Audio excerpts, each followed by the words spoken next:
Transformation Ground Control. This is Transformation Ground Control, your source for all things business, technology, strategy, and change. If you're growing your business, leading change within your organization, or undertaking any sort of operational or technology change initiative, this podcast is for you. This show covers what you need to know about digital transformation, organizational change, operational improvement, and business growth. 5, 4, 3, 2, 1. And now, here's your host, Eric Kimberling.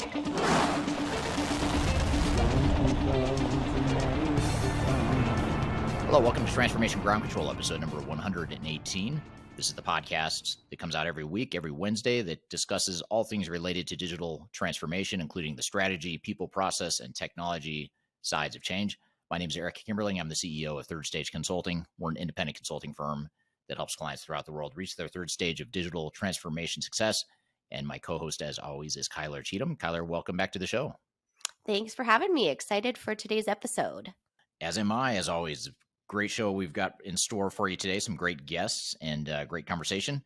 We're going to start off with some questions and answers from our audience, as we always do. We'll draw from the question jar that's pulled from our social media accounts and answer some audience questions.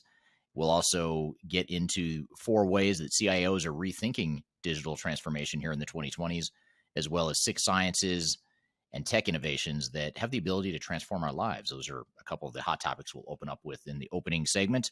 And then later in the show, we're going to have Dominic, Lyne, who is a vice president of strategy and transformation out of our Third Stage Consulting Europe office based in the UK. He's going to be on the show talking about best practices in supply chain automation and digital transformation. Very broad topic, very relevant topic, but we're going to have him on the show talking about what you should be thinking about as you think about your supply chain transformation. And then later in the show, last but not least, we'll have Adam Cheatham, who is Managing Director of Strategy and Transformation here in our North American headquarter office in Denver.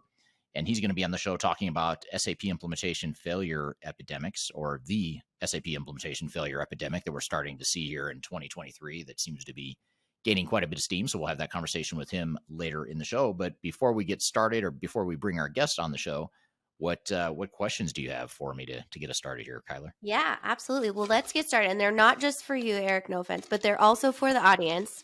So wherever you're joining today, if you can engage and drop your 2 cents in the comments, it's really helpful to create that dialogue.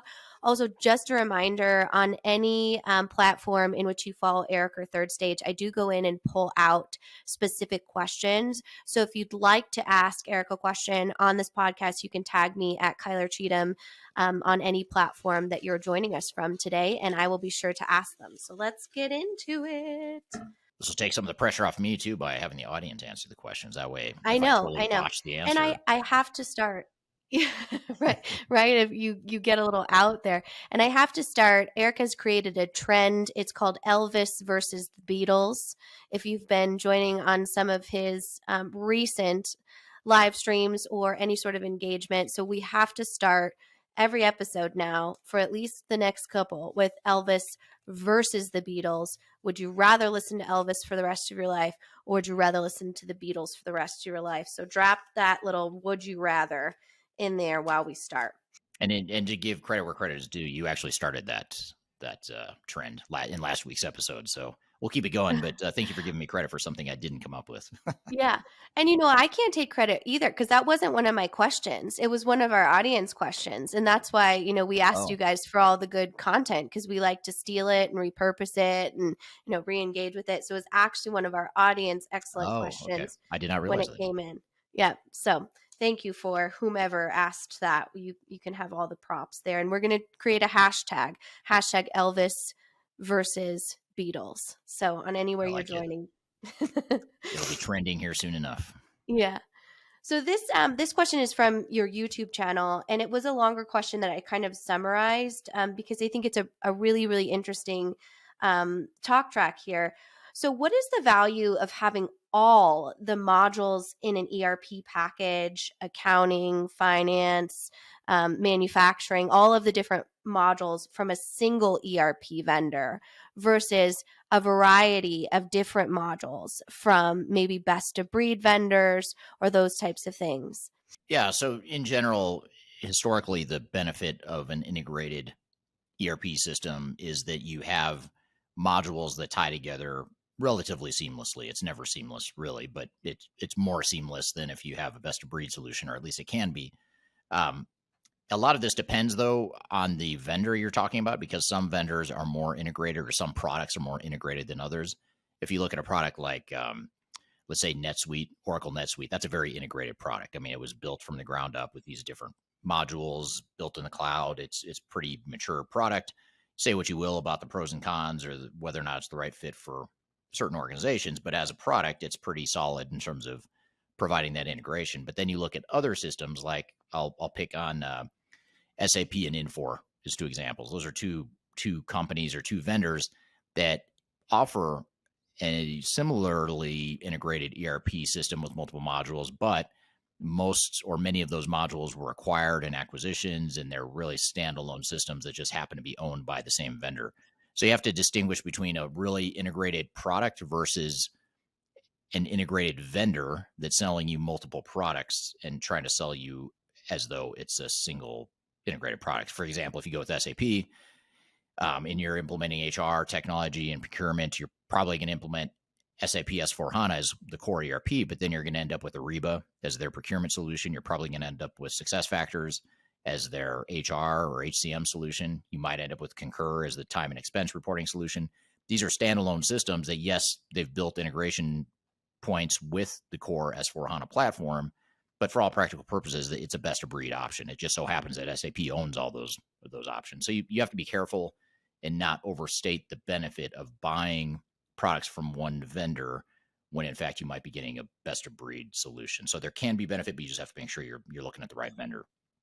And is that a risk when you're in the evaluation process that a vendor might try and sell you, say, modules that might not be the best match for your business when it comes to selecting a core ERP? Yeah, if you think about it, if you're a sales rep from a software company, and you've got a bite on the hook here. You've got someone who's interested in buying your product. Why sell them 5 or 10 modules when you can sell them 15 or 20 modules? And that's sort of the mentality that most vendors and sales reps are going to have. So yes, they're going to push and overstate the benefit of buying from one vendor. They'll probably give you some sweet or something that seems like a sweet pricing deal. Mm-hmm. They'll tell you it's one throat to choke. You're getting one vendor. You shouldn't have multiple vendors, that sort of thing. And that may be true in some cases or in many cases, but there's going to be other cases where you might be better off with the best of breed or mixing and matching different solutions. It's not always ideal. There's risk to that as well, but there's also risk to the single integrated ERP platform as well. And that's a topic that I've covered in a recent YouTube video on my YouTube channel as well, if you want to learn more about that.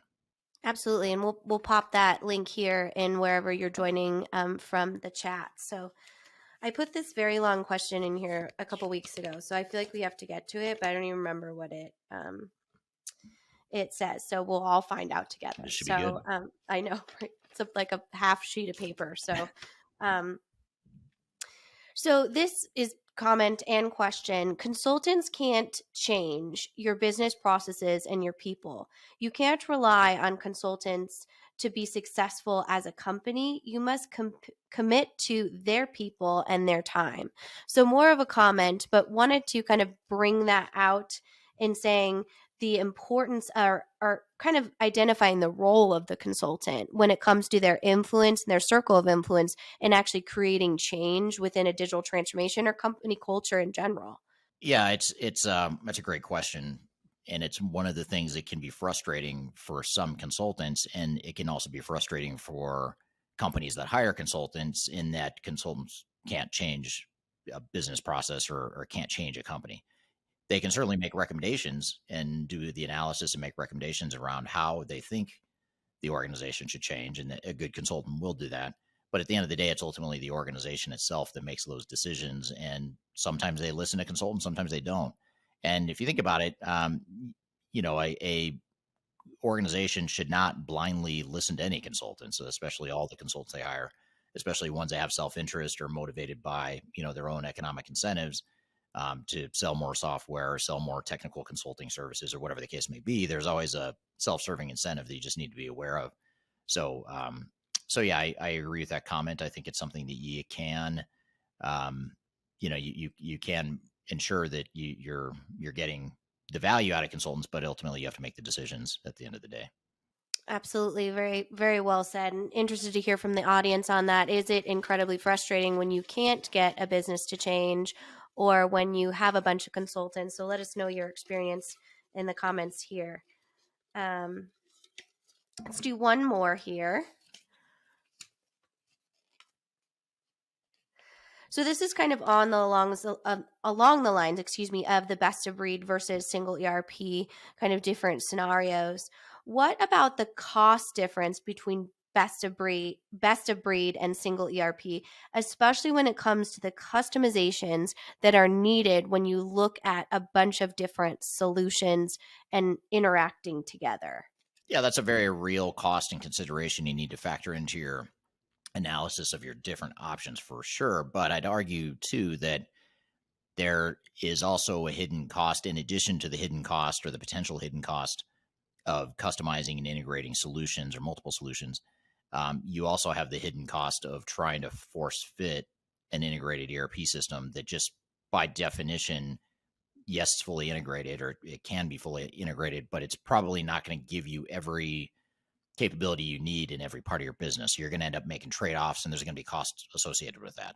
It might be that you have to customize that software, that integrated ERP software, to better fit your business, or it could be that you change your business to fit the software, or it could be a combination of both. Either case, though, in any case, there's going to be a cost associated with that. So I think oftentimes when industry analysts and pundits and consultants talk about the best of breed model, I think they overstate the risk and the cost of the integration and the customization associated with tying together multiple best of breed systems. And like I said before, and in the earlier question, even when you're buying from one vendor like SAP, Infor, Oracle, any of those types of vendors, you're buying a best of breed solution. It just so happens that software vendor owns multiple systems, but yet they'll try to sell it as though it's a fully integrated ERP system when really it's not. So I think you just have to go in with eyes wide open and be aware that there's a trade-off, there's risk, and there's hidden costs associated with either path. And if someone's trying to tell you that there is no hidden cost or one of those options is inherently better or a silver bullet to answer all your problems or questions, then I would take that with a grain of salt for certain. Absolutely. There are no silver bullets, folks. Definitely no silver bullets. They are not. So our audience question of the week here that I want everyone to comment on is, what is the most expensive part of an implementation? So drop in your comments there, and I'm going to create a little poll for next week, and we'll look at that, and then we'll ask Eric what he thinks after we get all of that audience insight. So it's a great question. I know. I'm excited to see our answers here. Yeah, likewise. I'm curious to see how people respond to that. And thank you for the engagement and helping take some of the pressure off me in answering these questions. I'm curious to read the comments and answers you all have to some of these questions that Kyler's provided to us here today. So what we're going to do is we're going to take a quick break. And when we come back, we're going to continue this opening segment by getting into a couple hot topics. We're going to talk about how CIOs are rethinking digital transformations, as well as some tech innovations that have the ability to transform our lives. And then later in the show, we are going to have Dominic Lyne on the show, who's a vice president of strategy and transformation at Third Stage Consulting's European office based in Maidenhead, UK, right outside of London. He's going to be on the show talking about best practices in supply chain automation and digital transformation. And then later in the show, we'll have our managing director based out of our North American office, Adam Cheatham, who's going to be on the show talking about SAP implementation failures and the SAP failure epidemic that we're currently facing. And you may not have realized we are facing an epidemic. We're going to talk about that here later today. So we'll take a quick break. We'll be right back with more Transformation Ground Control.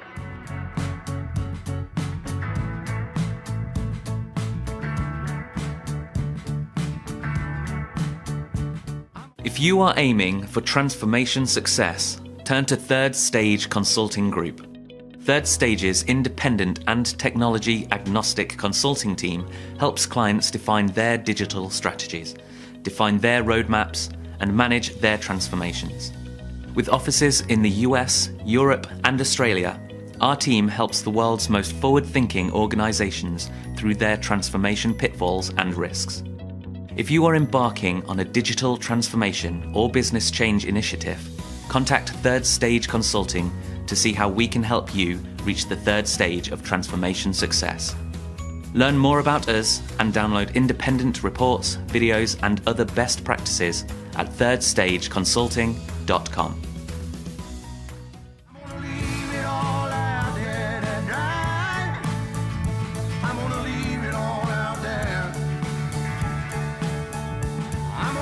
Hello, welcome back to Transformation Ground Control, episode number 118. My name is Eric Kimberling here with Kyler Cheatham, and you can find new episodes of the show every Wednesday, streaming to LinkedIn, YouTube, Facebook, and Twitter, as well as on audio podcast platforms, including Apple, Google, Spotify, whatever podcast platform you're listening, you can find us there. So be sure to subscribe and check us out there. So before we get to our guests later in the show here, Kyler, you've got some hot topics for us. What do you have in store for us? Yeah, so first let's talk about the Jetsons, which was one of my favorite shows growing up. So this specific article looks at 6 science and technology trends that are changing our world. And just to go back into that pop culture reference here in the United States and really globally, in the 1960s, the space-age television show The Jetsons, which George Jetson and his family were surrounded by these innovations, which seems incredibly far-fetched at the time, moving walkways, video conference. He even had that hot-headed boss, Cosmo G. Spacely. Dinner was produced by the family's food receptacle, which I really wish as a busy mom that was actually a thing. And it kind of takes on all of these different technologies in the household and enterprise that we look at today. So this is kind of a parody between that. So the trends that they look at, I'm going to read them to you, Eric, and then you can maybe kind of tell us some things that you've seen within the enterprise emerging tech space that kind of looks similar. So improved health and medical treatments. So we looked at things like gene editing, targeted drug delivery, 3D printed organs to help cure diseases and lead to positive health outcomes. So that's one. Renewable and sustainable energy, which I know you and the Third Stage team do a lot in the renewable space, specifically because it's so new, kind of specialize in those emerging industries that need help with their enterprise tech stack. So these are alternate energy sources, renewable climate change. We see this a lot in our distribution industry and looking at green distribution opportunities and shipping. Smarter and more efficient cities, which again, you do a lot in the public sphere when it comes to city government, school districts, all of those different ways. So looking at the use of sensors, data analytics, artificial intelligence, energy use, traffic flow, waste management, all of those other services that create a more efficient and sustainable urban living. Enhanced connectivity and communication. So this looks at things like how we communicate with one another, satellite communication, quantum and molecular communication, 5G networks, improved environmental protection and conservation that we look at. So this one looks at the Jetsons actually had a lot of parodies in this, but we look at local and global innovations that drive the development of new products and services that really keep us connected, improve our health both mentally and physically, and create productivity and efficiencies in our lives. So that's kind of the list in which they go to, looking at the different pieces. I forgot one. I'm sorry. And then smart manufacturing. I was like, I think that's only 5. Smart manufacturing, which again, we have a lot of experience in kind of helping our clients build that out and looking at artificial intelligence, smart factories, automation, optimized process production, all of those different things. So those are the 6 ways in which our life is turning into the Jetsons. So of course, as I always love popular culture and technology parodies, I had to get your feedback on what you were actually seeing in kind of our digital transformation industry today. Yeah, and so many of those that you mentioned are spot on with what we're seeing. I mean, the smart manufacturing and the quantum computing. I mean, I think with artificial intelligence and data processing, data analytics, ChatGPT, all that stuff is putting more pressure, more focus on the speed of computing and that sort of thing. So I think a lot of what you talk about is very relevant, and it's happening and emerging faster than we've seen in the past. And it's also interesting, as you described the Jetsons, I hadn't seen that show in a long time. So it's interesting to hear how different, or not how different, but how much they accurately seem to have predicted a lot of what would happen in the future with, at least with, video conferencing and whatnot. So very interesting to see how, it's like we intuitively know that a lot of these trends are happening, but actually seeing them in reality is always exciting too. Is there one trend in specific that you've really had a lot of clients ask you about, or had some interest around that you've seen really kind of up and coming into the digital tech space? Well, I think, AI is really fascinating to me. I mean, not just because of ChatGPT, but just even before that, when you look, if you set aside ChatGPT, even though that's all the rage and all the buzz at the moment, if you look at just the hordes and mass amounts of data that organizations have accumulated over decades, Mm-hmm. and their inability to historically use that data for any real meaningful value or purpose, now you've got these tool sets that allow you to, if you can clean up your data and actually, leverage that asset, now you've got tools that allow you to do that with AI and predictive analytics and that sort of thing. So I think AI is the one that seems like there's just a huge amount of value that can be delivered there. And the good thing is organizations have been readying themselves for this opportunity, maybe not intentionally, but by accumulating all this data and having all this data and being better at data management or getting better at data management and digitization over time, that just makes them better prepared to potentially leverage AI if they can, take that next step towards that emerging technology. So that's probably the one that sticks out the most. Yeah, that data currency too is, so important. It's almost like burying money in your backyard, but it doesn't really matter how much money you have in your backyard if you can't find where you buried it and Yeah, utilize right. it. So It's a good analogy or metaphor. And the Jetsons, if you haven't seen them, definitely, especially for some of our younger viewers, I remember watching them and looking at their moving walkways and just so enthralled with moving walkways. And of course, that's how we get around in the airport. And if you have a 4-year-old like I do, you spend your entire trip on the moving walkways. So all good, fun things to learn from the Jetsons. Lots of good lessons there. But I know, right? Our other hot topic here is 4 ways CIOs are rethinking digital transformation. So this is an article in Enterprise or Project magazine that I wanted to kind of bring to the table here and kind of see your overall feedback, knowing that you work primarily with a lot of CIOs, and see if this is something that you've seen kind of in our delivery work. So the one, there's 4 trends here. I'll read them to you, and you can kind of again give us your feedback on which one you think is actually happening.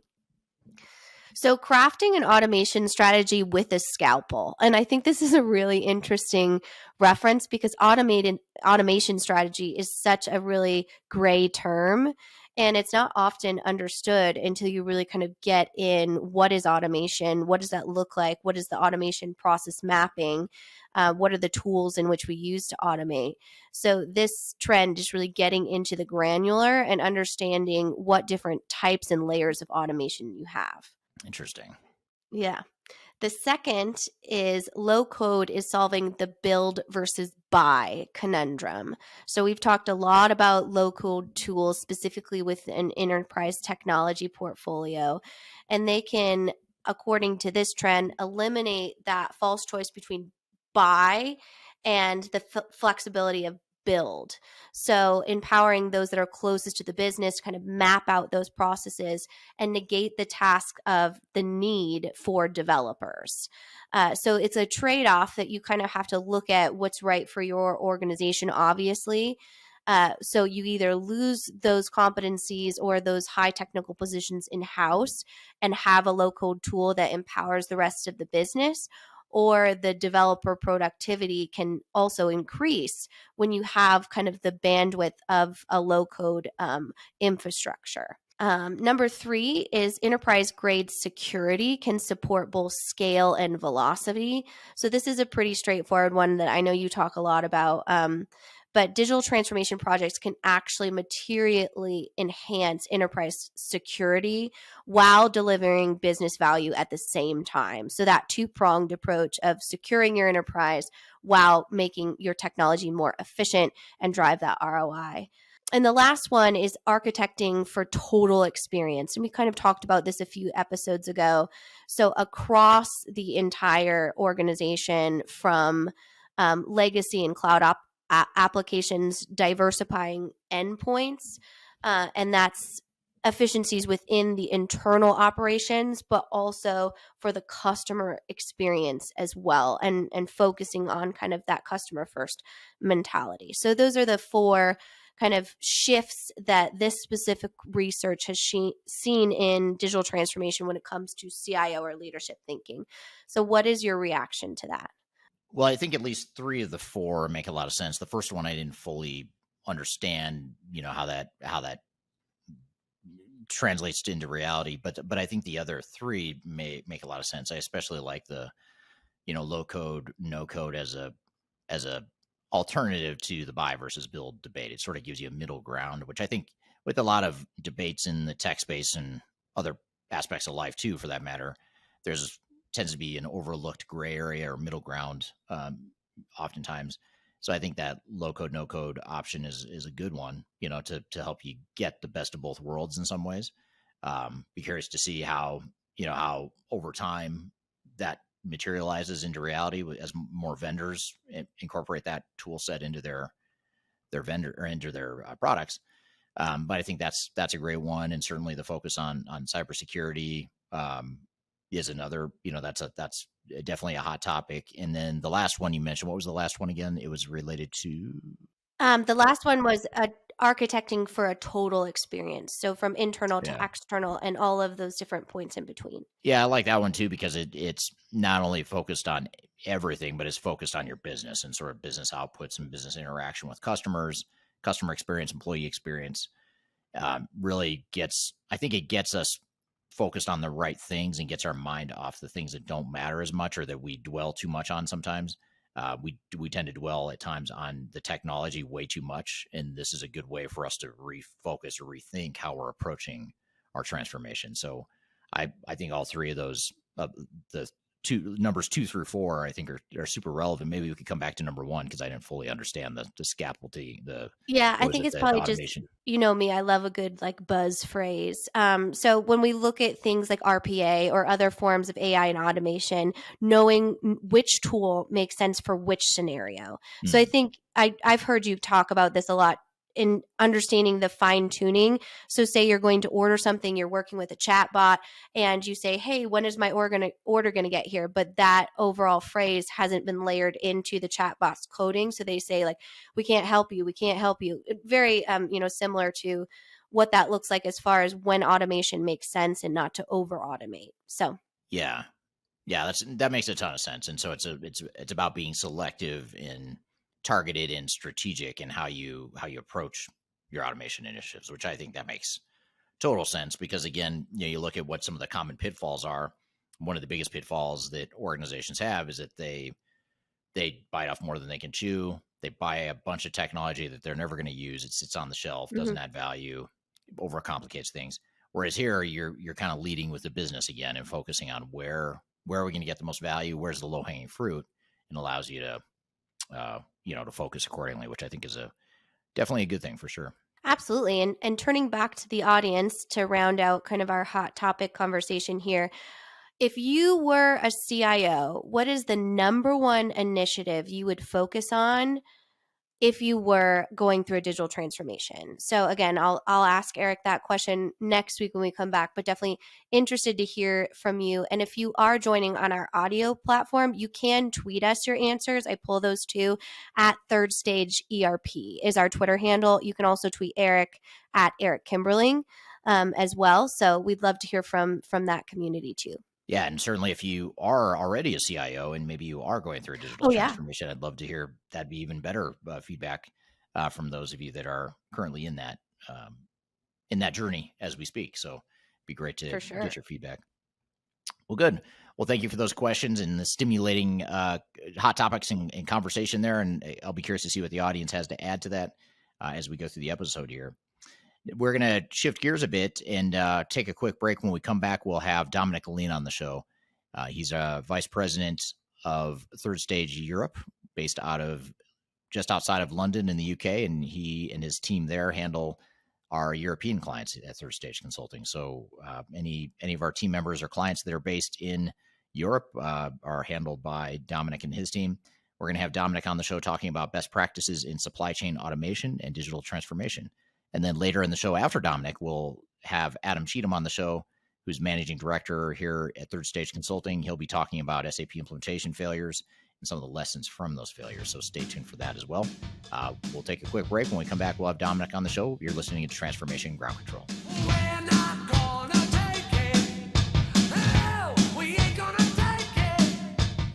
If you are involved in any sort of digital transformation or business change initiative, you will want to download the 2021 Digital Transformation Report. With its comprehensive overview of business and technology trends and best practices, this report is a must-have guide for any transformation project or executive team. Download this free report by visiting Third Stage Consulting at thirdstage-consulting.com. You can also visit our website to learn more about us or download independent reports, videos, and other best practices. Again, visit thirdstage-consulting.com today to learn how to take your transformation to the third stage of success.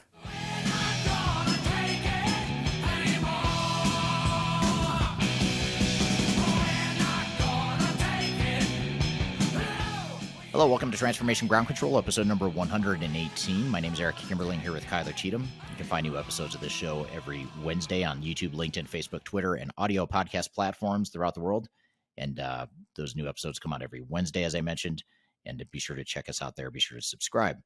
And this is the podcast that covers everything related to digital transformation, including our next guest and our next topic, which is the topic is best practices in supply chain automation and digital transformation. We'll kind of talk about some of the lessons from some of our recent clients from our guest that's going to be here. And that guest is Dominic Lyne, who is Vice President of Strategy and Transformation based out of our UK office that handles all of our European clients and team members. He's someone you may have interacted with if you're based in Europe and if you're a client of Third Stage Consulting. But all that being said, Dominic, welcome to the show. That's a pleasure. Thanks for inviting me. Yes, appreciate to see how the conversation goes.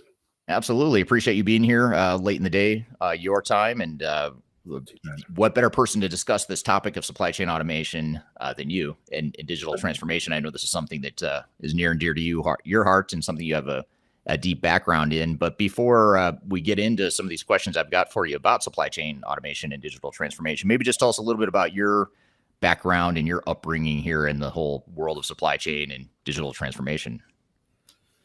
Yeah, sure. So, my background goes back, I guess 30 odd years. And I actually started off in working for a company that supplied manufacturing solutions and maintenance management systems, asset management and things like that. Back in the late 80s now, showing my age. So it was really around forward finance, scheduling, manufacturing, where it's really just in time, pretty much on the basis of that. There's a system called Ep118, which was a system that was used by really big companies, but they were a really small company. So we actually brought it into the 21st century by putting it on Oracle, put it on an Oracle relational database. So all these files and networks and routings that we had were now in a relational database. So that was my first exposure to kind of databases, but based around manufacturing and supply chain. So it's kind of been in my blood for quite a while now. Over 30 years. Sounds terrible when you say it like that. Yeah. Well, we want to take advantage of your experience. I won't say your age. We'll talk about your experience and your maturity as a consultant in this field. We'll take advantage of here today by digging into some of this. But what drew you in? Like, why did you get into this field? Why did you decide to get into digital transformation and more specifically some of the supply chain focus that you've had over the years? Yeah, I suppose it's that whole area where, finance is always there. I kind of did a lot of finance and computing at college and university. And And I think when you visit a plant, so I visit some refineries or warehouses or manufacturing plants, and it's always that sort of interest where you can see a little bit more about what's going on. So finance is finance, excellent. But when you start to look at the whole operation, from warehousing, demand planning right through to outbound, it's just a bit more interesting. So it always sort of fascinated me, some of these companies that had these big operations, and you can suddenly see something that was on the screen, a name of a machine, and then you see the machine, you think, okay, it all makes sense. So I always found it a little bit more real. I think that's probably what pulled me in. Interesting. Yeah, it is. I agree with you, by the way, and I share the same opinion about supply chain management. Just the complexity of it is challenging and fun, and there's a lot of opportunity for improvement, which is part of what we'll talk about here today, as far as ways that technology and process improvements can help supply chain management. And that makes it a lot of fun for certain. So before we jump into some of these questions I have, I'm hoping you can help us settle a debate that we had last week in last week's episode of the podcast. Doesn't have a lot to do with supply chain management or digital transformation, but I'll ask it anyway. And that question that came up in last week's episode was choosing between the Beatles or Elvis. Who is more influential? And I ask you that obviously because I think you may have a bias. I don't know, just based on the fact that you're from the UK. But what's your knee-jerk reaction to that? Beatles or Elvis? Well, I would go Beatles, but that's probably is it just because I'm UK? I don't think so. My love of music is broad, so I think they were such an influential and magical band. I used to live near Abbey Road. I think I mentioned this before. So I used to have a jogging route that took me past Abbey Road, and it's just this sort of magical thing around the Beatles and their influence across a whole range of music. I mean, Elvis is undoubtedly huge, but I would go Beatles. Okay, all right, good. Yeah, and also Rolling Stones, but that's a different topic. Right, you're a classic consultant. You can't just take an either or answer. You have to add your own interpretation and your own analysis. No, I'll go with Beatles then. Yeah. Is Okay. there a vote there? Is there sort of a vote? What's the percentage of people voting for Beatles or Elvis? Is it? Well, I'd be curious to hear from the audience, Beatles or Elvis, especially if you weren't on last week's episode. But last week when we asked the question, I'd say it was pretty mixed. I don't know that there was a clear favorite. I was trying to convince the audience that it was Beatles, but I wasn't very successful to those that were standing very strongly with Elvis. But Jacobus on LinkedIn made a comment here of, oh, here we go again, as did Kyler. So at least a couple of you were part of that debate last week. So if you were not, though, and you haven't had a chance to share your opinion, I'd love to hear it. Sam Graham from joining on LinkedIn says Elvis was one of the greatest country singers. So which I agree with that. But I just think the songwriting of the Beatles, that's to me, that's the tipping of the scale is the songwriting and just the talent of the four of them combined. As opposed to obviously a very talented singer in Elvis. Having said that, the Elvis 68 comeback tour where he was in those leathers and he was jamming and playing guitar was fantastic. It showed his musical ability, which I don't think many people thought he had. He had to prove it at that point. So yeah exactly. Very, very close. Good. Well, we could spend the entire time talking about this whole debate, and we could spend the whole time, especially you and I, could spend the whole time talking about music, because I know you're very much into music as well. So that's part of why I wanted to ask you that question. Make sure we get your opinion there, and curious to see the audience responses here too. But I guess just to start here with this topic of supply chain automation and digital transformation and some of the best practices. And again, this is a very broad topic, and you and I talked about this before we went live here today. What a broad topic this is. There's so much we could cover, but we'll try to target the conversation a little bit and do sort of a flyover view here. And certainly any questions the audience has, we'd love to hear that as well. But the first question I've got for you, Dominic, is what are the biggest changes you've seen in supply chain management and automation in recent years, more specifically since COVID?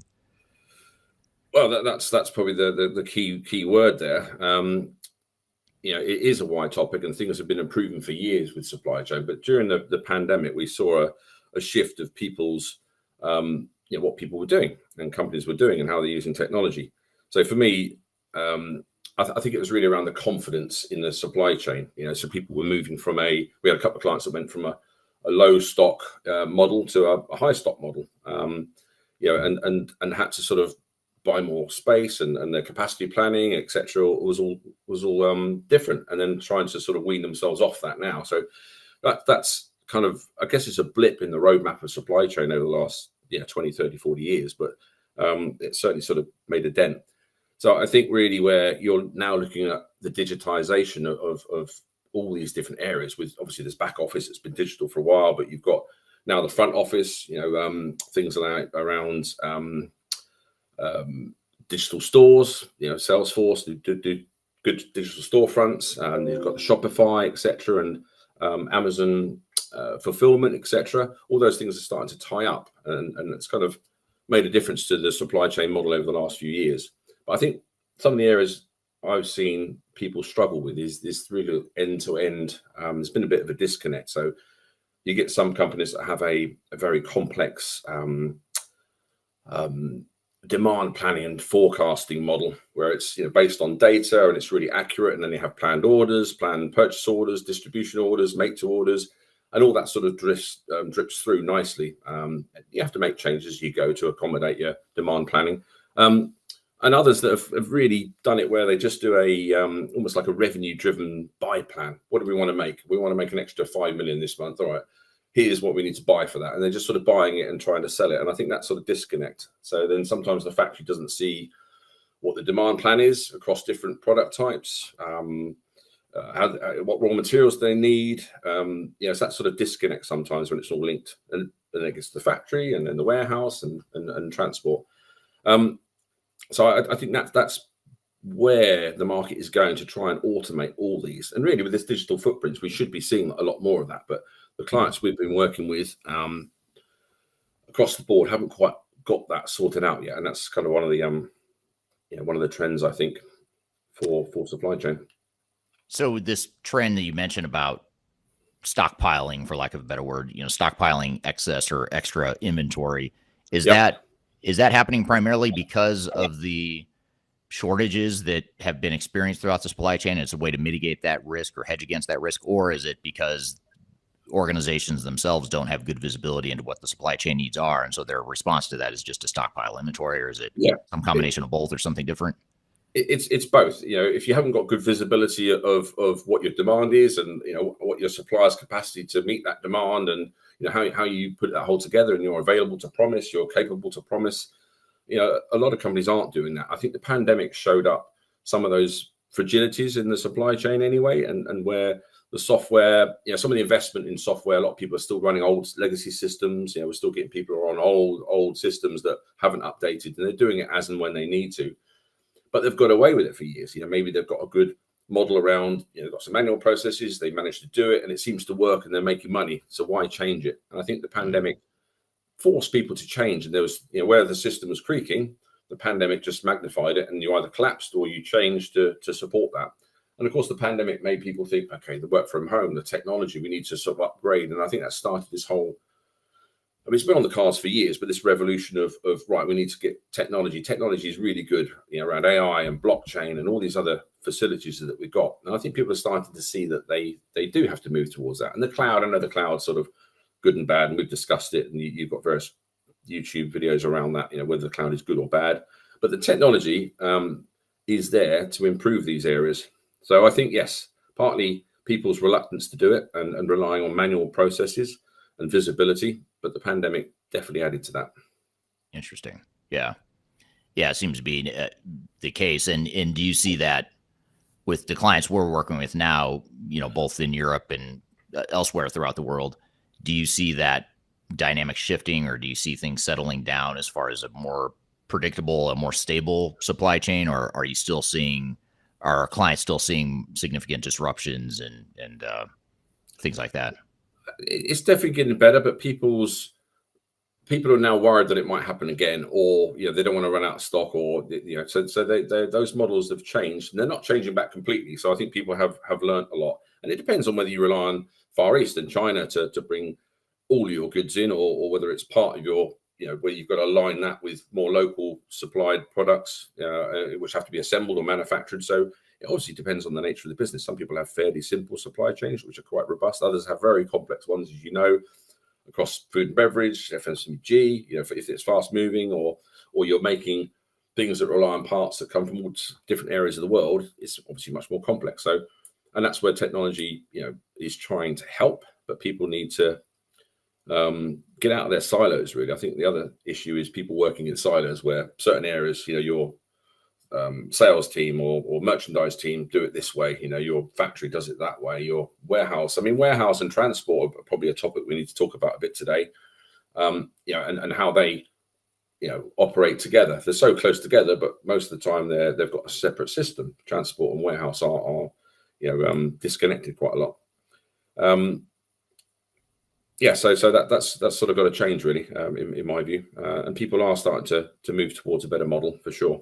Right. But getting away from what you used to do. We've done it this way for years, so we're going to carry on doing it. I've got a guy called Pete, and he's done this for years. Why change it now? And I think people are seeing that they've got to move, for sure.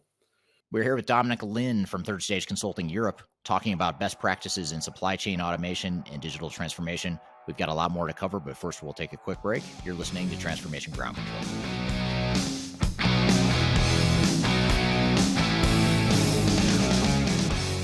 Interested in working for a company that truly values your unique skills and experience? Here at Third Stage, we don't hire based on resumes alone. We look at the full candidate, experience, and willingness to provide excellent service for our clients. Within a technology, independent, and agnostic consulting firm, you have the opportunity to learn across industries with a diverse group of clients. Our consultants also have the opportunity to diversify their portfolio and learn across technology systems. If you're interested in joining a high-growth entrepreneurial organization, please reach out to us at work@thirdstage-consulting.com.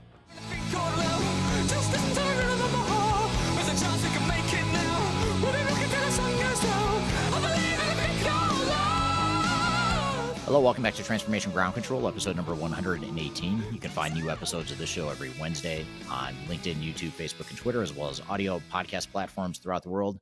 We're here with Dominic Lyne talking about best practices in supply chain management in digital transformation. Let's jump back into the conversation.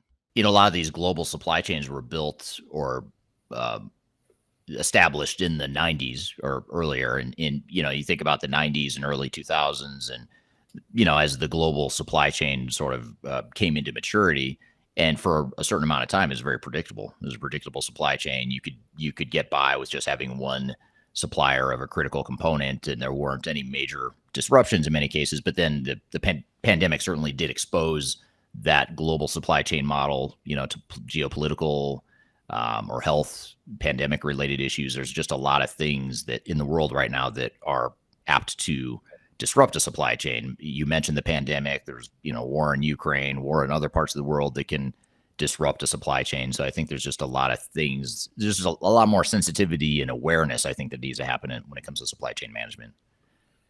Yeah, I agree. And it's trying to keep your costs low.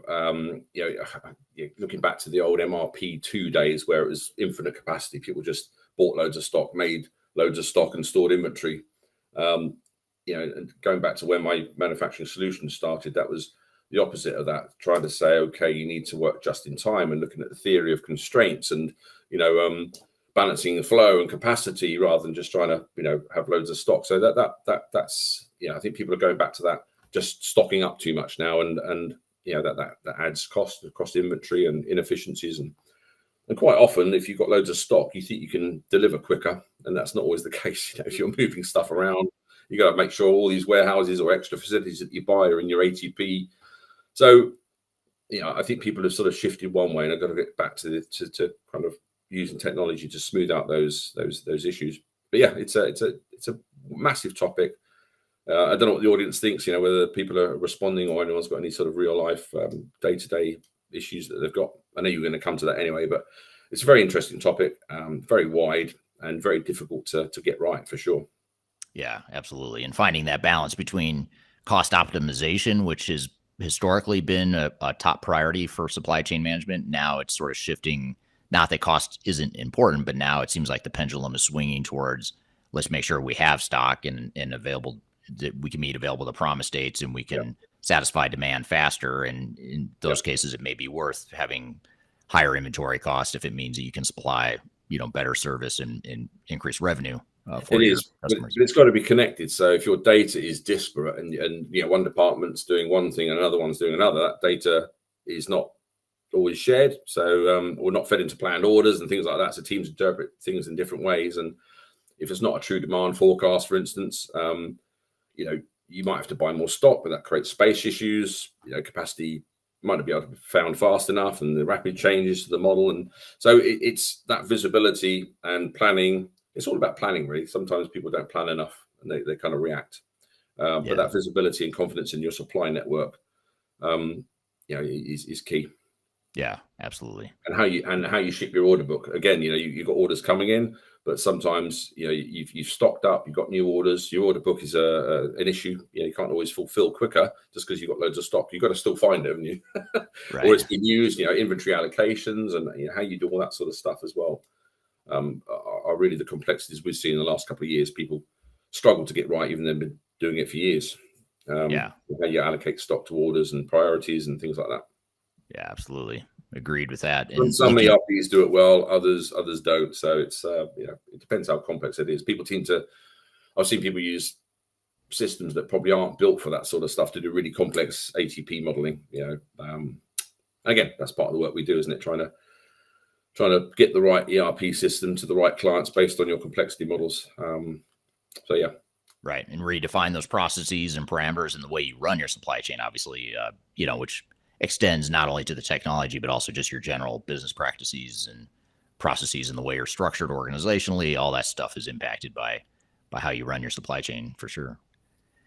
Exactly. Now, looking to the audience here, just want to acknowledge and thank everyone for joining and mentioning where they're joining from today. Jacobus is joining from Netherlands, Prod from Cleveland, Ohio, Twana from Sweden.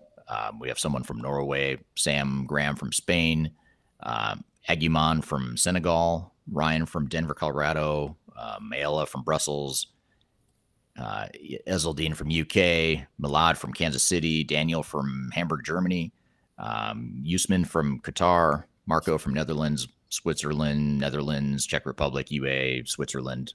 Lots of European attendance here today, which is great because you're there in Europe, and we have a good team there in Europe as well. Just coming back, I don't want to beat a dead horse here, but Sam mentions that Elvis was one of the great country singers. Mayla mentions the Beatles. And Kyler has a good comment here. Asking a Brit if he likes the Beatles is like asking a German if they like David Hasselhoff, which is pretty funny. David Hasselhoff's an American, but yet he's huge in Germany, apparently still, from what I understand. He helped bring down the Berlin Wall, I remember, but also he thinks. Yeah, that's right. That's right. That's true. Then we also have Alice from Slovenia as well. So thank you, everyone, for joining throughout the world here today. Appreciate you joining, especially late in the day for many of you. Here's a question from Sam in Spain on LinkedIn. This is a great question that I'm curious to hear your thoughts on, Dominic, and that is, accounting departments got computerized first because they're quite rules driven. Will AI be introduced there before the supply chain for the same reason?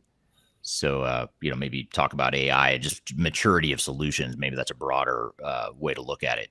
When we look at the maturity of solutions and the technology available for accounting and back office departments, as you talked about before, versus supply chain management, do you see, how do you see that unfolding? I think the maturity of supply chain, sure, it started with finance, donkeys years ago.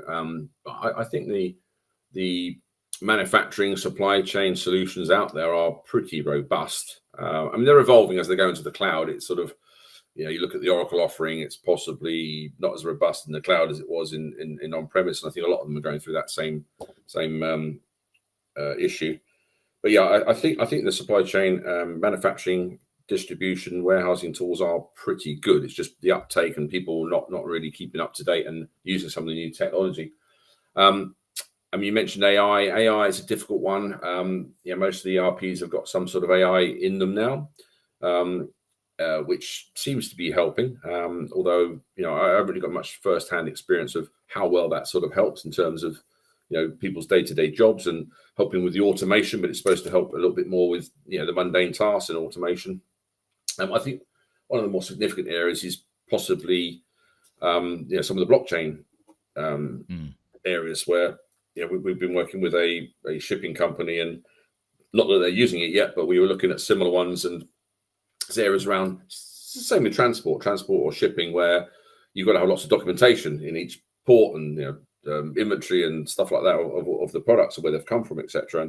And things like blockchain have good areas around bill of lading and things like that, where it just knows, it automates it across this distributed ledger. Things like that, blockchain, are probably, for me, a little bit more useful than AI at the moment. But again, I'm sure the audience will correct me on some of the RPA stuff. I know it's a big industry, but yeah, certainly blockchain, bill of lading. There's lots of tools around that which are we're starting to recommend now. In addition to ERP, ERP is just one part of it, isn't it? You've got to have, whether you've got Azure and your Power BI layers, how it works with AI and blockchain, metaverse. I guess metaverse. I don't know enough about metaverse, but I know you've done a few things on that as well. All these areas and layers of technology are really starting to come together now to support ERP. Yeah. What about like ChatGPT? That component of AI. Do you see that becoming materially integrated into supply chains in the future, as far as just being able to use ChatGPT or some AI chatbot model to be able to just more easily access statuses of where inventory is, or what the inventory situation is in different situations? Or what are your thoughts there? Yeah, I do think it will become part of our everyday lives. With people. I mean, we do it now, don't we, with Siri and things like that, or it's not quite the same AI, but it's still that sort of process. So yeah, I think it will. People will start asking it questions, or even things like, I need a spreadsheet to load this. Can you help? And it will do things like that. So I think that will be useful. Whether it takes over and one day you won't need ERP, you just say, "Hey, ChatGPT, can you do my accounting this month? Here's my figures," and maybe it'll just go and do it. So maybe ERP's days are numbered. I really don't know where it's going to go. Hopefully I'll be retired by then, or I'll just, have the benefits of AI where I don't have to do slides anymore. That'd be a nice one. So I think it is here to stay. I think if it becomes an enhancement and augments our experience and helps do some of the mundane stuff, but humans are still there to sort of guide and do the bigger strategic areas, then I think it's great. But yeah, I think I do see it appearing in every app pretty much to help and support people. Yeah. We're here with Dominic Lyne from Third Stage Consulting Europe, talking about best practices in supply chain automation and digital transformation. We've got a lot more to cover, but first we'll take a quick break. You're listening to Transformation Ground Control. When I wake up, well, I know I'm gonna be the man who wakes up next to you. Are you looking to stay ahead of the curve in the ever-changing landscape of digital transformation? Then you need our newly released 2023 Digital Transformation Report. This comprehensive report covers the latest trends, technologies, and strategies to ensure your digital transformation is optimized for success. The 2023 Digital Transformation Report is packed full of proven methodologies and insights from experts in the independent digital transformation field. You'll also receive practical insights on how to implement digital transformation strategies within your unique organization. This free report is available for download on our website at thirdstage-consulting.com under our Thought Leadership section.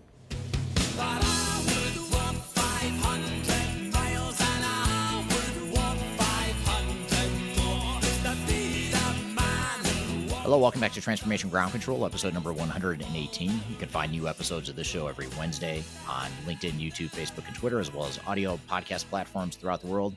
We're here with Dominic Lyne talking about best practices in supply chain management in digital transformation. Let's jump back into the conversation. This is a comment from Prod on LinkedIn. Prod says RPA robotics and AL/ML are already pretty dominant in supply chain and warehouse management. I think it's probably fair to say that RPA robotics and machine learning, AI, all that stuff is going to become dominant or relevant in many functions, if not all functions within a business. It's just a matter of how quickly we get there and how exactly it unfolds and how we use that technology. Now, you mentioned a couple times in passing, Dom, you mentioned ERP systems, and I wanted to lead into this question from Kyler on LinkedIn, who says, what are your thoughts of best of breed solutions like Blue Yonder and Manhattan Associates? When does your organization need to consider a more specialized solution? So, in other words, if you're not familiar, for those in the audience that aren't familiar with Blue Yonder, Manhattan Associates, those are supply chain management focused solutions. They specialize in providing pretty deep and robust supply chain management functions, but they're not as broad as an ERP system. And there's obviously a trade-off there as far as having one system that can do everything across an enterprise versus a more specialized solution. So when would you see, what do you see as sort of the trade-offs or the more likely scenario that an organization is going to need a specialized supply chain solution versus a broader ERP solution? How do we help our clients navigate that decision process? Yeah, I mean, it's based on needs. So there's, having a one size fits all ERP, it depends on the nature of your business. Some systems fit that well, don't they? And others, we've gone in thinking there is a unified platform or something that can do everything. And then once you find out, and this is the whole point, you've got to go through the process. You've got to look at what your strategic aims are. What you're doing now, what you're going to do in 10 years, how you're going to achieve that business plan, and how's technology going to underpin it. And you might find that your key processes around intercompany, or something asset management, and you don't really need the complexity of other systems. So you can end up breaking it down. So I think some of these systems like Blue Yonder are very good at what they do. So I think best of breed is probably coming back. It used to be, I worked on some systems where we had a massive footprint, 25 applications all connected and doing lovely things. Then it went back to sort of, let's have a unified platform. Can we stick it all in one? And I think we're going back now to saying, well, we don't need a fully massive ERP. Let's look at how specific areas, especially if you've got some niche around supply chain or certainly manufacturing. Some of the manufacturing clients we've had recently have got some specific areas around recipe management, or they do clever stuff here and here, and that's where they need a specific system. So we certainly wouldn't advise on one size fits all ERP, but the way we help is to do the right due diligence. You have to go in, work out what your differentiation processes are. Most people do P2P and finance well, but straight through supply chain can be quite easy, but there's the nuances. What's your areas of real pain points? And once you understand the pain points, you can then start to work out what the best systems are to help with that. Maybe there is one system that does it all based on your supply model and your manufacturing capability. So that's kind of where we would go. There's no one answer to any of these. Blue Yonder is a very good product. I've been involved with it a few times, not for a while, but So we would certainly advocate doing a deep study on across all your business units to find out what your needs are. Yeah. And that's not rocket science, that's people think they can get round those sort of processes. Let's just pick one and go with it. You really need to do the due diligence. Yeah, absolutely. And it's I think best of breed is a more viable option now than it was 10 or 20 years ago. In years past, you had to have a pretty sophisticated IT group. Yes. The integration was complex, and it certainly still is. I mean, you still have to deal with integration and architecture and things like that. They're more important and even more of a success factor when you've got a best of breed solution or a specialized solution that you're trying to integrate with other systems, but it's not as difficult as it was in the past, with more of the open architectures and the low code, no code options and the focus on architecture, things like that. It gives you more options. You could go with a single ERP system that's fully integrated across supply chain management plus finance plus CRM plus HR and all the other stuff. Or, you also have the option to find a supply chain management focused solution. And I think a lot of it depends on if you're a very supply chain intensive organization, then you might lead with supply chain management. That might become your number one priority, that then the other things just sort of fall into place behind that. Or if supply chain isn't as relevant, it's important, but not as relevant as a supply chain intensive organization, it might be that an integrated ERP system might be the place to start, because whatever capability that's out of the box in an ERP system might be good enough to handle your supply chain. But if supply chain management is your competitive advantage and you need a ton of flexibility and robustness and all that stuff, you might be better off with that more specialized solution for sure. Yeah. Well, I think, coming back to that question, I guess Blue Yonder, one of the areas we have seen a lot more people taking areas is around, the warehouse management, WMS and transport management systems. So, it depends doesn't matter what ERP you've got. A lot of people are using, the Blue Yonders, and, we're working one that's now called E2Open for transport. And, companies are looking at having those as separate systems outside of their ERP. and there is a sort of an argument around, well, why would you have a separate WMS and TMS system? Surely they should be integrated, but a lot of companies have got those separate. So we're trying to sort of say, yes, it would make sense to have a conversion or some sort of combined model around WMS and TMS, but everyone's slightly different. Right. So that's probably a topic to talk about. Yeah, that's kind of an area we've worked on quite a lot recently. I don't know if that helps with, was it Kyler's question? Yeah, it was Kyler that asked that question. And I think that you bring up a good point, though, which is, she was asking the question in the context of supply chain management focused solutions. But one thing you just alluded to is the fact that you could go a step further, and there's transportation management focused solutions. There's warehouse management focused solutions. There's procurement solutions like Ariba and others like that. So there's a lot of different options you have. I mean, you can go super deep and specialized into some of the aspects of supply chain. You could have a solution that's more broadly focused on supply chain management, or you could have, I guess, a third option is the broader integrated ERP system that covers supply chain management plus all the other stuff. Yeah. And then, of course, there's hybrid models as well, where you can mix and match or combine those three options. Yeah, because the ERP does that quite well, where it's saying, okay, demand planning, inventory management, procurement, manufacturing, all those sort of things. I think they do well. Where you start to get to people having nuanced systems is when they farm it out. You've got your warehouse saying, how do you store those products? How do you ship them? Your inbound and outbound strategies, all that sort of stuff. And that's where we're probably starting to see more of convergence around maybe not having them separate. Some people have a completely separate warehouse system outside, or they use third-party, 3PLs, etc. So I think that's a big area. Certainly where AI and blockchain and things like that can help. But there's lots of systems that provide those. Just a transport management system or warehouse and transport. Right. Yeah, it's a big area. I don't know what experience people have on, in the audience with that. ERP is so wide, isn't it? It really is. But I think it does do supply chain quite well overall. Yeah, especially when you get into manufacturing and planning, things like that. I mean, that's sort of what it was built for back in the 80s, in the early years. Yeah. Here's a comment. I apologize, I can't see on my stream here who said this, but if someone on LinkedIn had the comment of, we have integrated ChatGPT with ERP Next, engineered some prompts. It can create masters and transactions based on your textual inputs. So I guess the future is already here. So I think, ChatGPT can be a sort of a nice add-on or an integration point to give you better access or easier access to some of the transactions and data and information out of the system. But I'm curious to hear from the audience if you're seeing any usage like that within your organizations. Are you seeing ChatGPT or AI or anything like that being integrated in your supply chain management? And also to Dominic's point and Kyler's question, what do you see the future being? Do you see integrated ERP being able to handle supply chain management needs, or do you think it's more of a specialized supply chain solution that's going to provide the best answer for your organization? I'd love to hear the audience comments here below. But when we look at supply chain transformations, when we're looking at automating a supply chain and going through a digital transformation within supply chain management, Dominic, what are some of the biggest challenges with those transformations that you see with our clients in Europe and other parts of the world? Well, I suppose it comes down to organizational change, doesn't it, really? Probably still the key area of failure.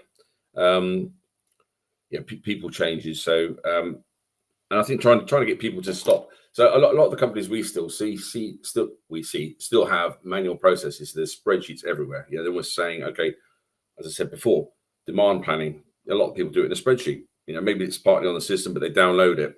Inventory management. Some people do it on a spreadsheet. Warehouse management. A lot of that stuff is still very manual, even though they might have systems that do it. They tie it together with spreadsheets, and people like to work in a certain fashion. So I think it's really the people changes when you introduce new technology and say we're going to get rid of all these external data stores. And some people have hundreds of them. And trying to get people to change their way of working, stop using Excel. But then people get worried about their jobs and etc. How are they going to fare in a modern world that's got blockchain and AI? What am I going to do? I do this all day, every day. So I think that's still the biggest area. It's the people change, organizational change management that really rocks everything or brings everything to a halt. And that's where you get your biggest lack of ROI, where you don't change properly. So I think with any digital transformation, whether it's supply chain, finance, or whatever, it's the organizational change management is still one of the key areas we're finding people don't get right and don't plan for. Yeah. We're here with Dominic Lyne from Third Stage Consulting Europe, talking about best practices in supply chain automation and digital transformation. We've got a lot more to cover, but first we'll take a quick break. You're listening to Transformation Ground Control. A man decides after 70 years that what he goes there for. If you are aiming for transformation success, turn to Third Stage Consulting Group. Third Stage's independent and technology agnostic consulting team helps clients define their digital strategies, define their roadmaps, and manage their transformations. With offices in the US, Europe, and Australia, our team helps the world's most forward-thinking organizations through their transformation pitfalls and risks. If you are embarking on a digital transformation or business change initiative, contact Third Stage Consulting to see how we can help you reach the third stage of transformation success. Learn more about us and download independent reports, videos, and other best practices at thirdstage-consulting.com.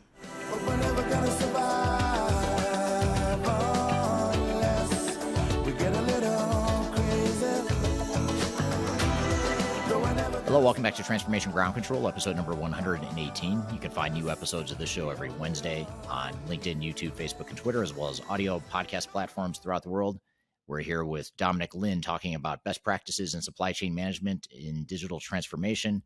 Let's jump back into the conversation. I want to get to this question too, which is relevant to what you just said, Dominic, and this is from Alice on LinkedIn. And Alice says, AI will recommend the best supplier in the supply chain in terms of cost effectiveness and sustainability performance. And the reason I bring up this comment is because it ties into your comment you just made, Dominic, about the people impact.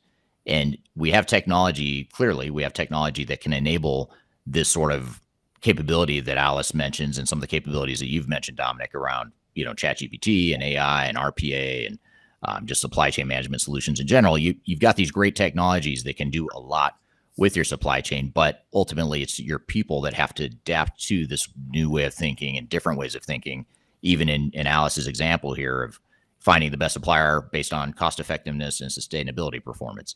That might be a different approach. That might be a change for you as an organization. It might be a different set of priorities than you've had in the past. And the technology certainly can provide you the tool set to do it, but you need your people to understand and be aligned with that approach and that strategy and that operational model going forward. It seems so. I think that's a good example to sort of unpack what you just said there, Dominic. What about this question? Just as I think we're sort of coming back to metrics here and what the focus of supply chains are and should be and will be in the future. And this is from Sam on LinkedIn. And Sam says, what about quality and delivery reliability? Are those metrics that are still important? Are they becoming more or less important given this post-pandemic world we're in when we look at quality and reliability?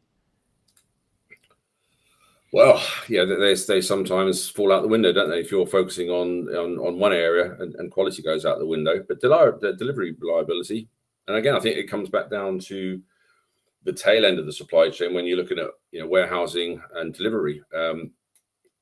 Quality's I think quality's probably handled well in the ERP, but certainly transport and warehouse management is a big area we probably ought to discuss. So, does the warehouse operation run with your distribution centers? Are the logistics processes aligned? Do you have trucks that are sitting there waiting or getting the deliveries that aren't packed correctly? Do customers have to pack them or unpack them or reorder things at the other end? So, to that point, delivery reliability, that is a massive issue, I think, around WMS and transport management systems that hasn't been fully addressed in a lot of organizations.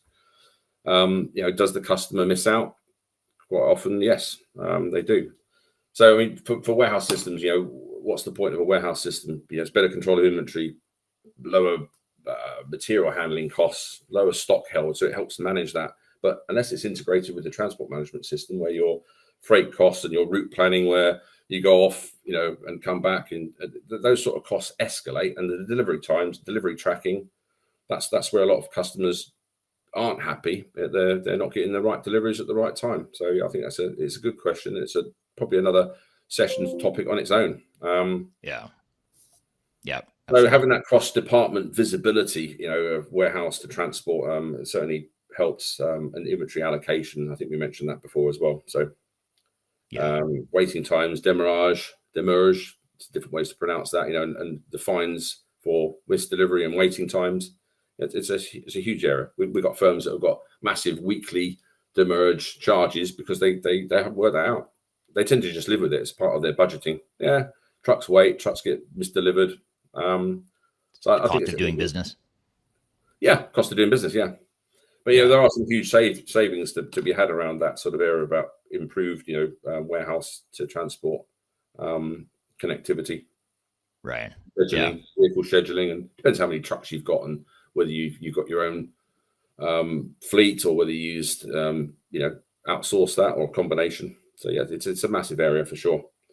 But that's where I think AI and all this blockchain technology is starting to help. I'm sure people online have got some great experiences around how that's, people can read the number plates of a truck coming in and they've already got their, dock assigned. They've also got the pallets ready. So it can help if used properly, for sure. But we're finding customers are struggling around those areas for sure.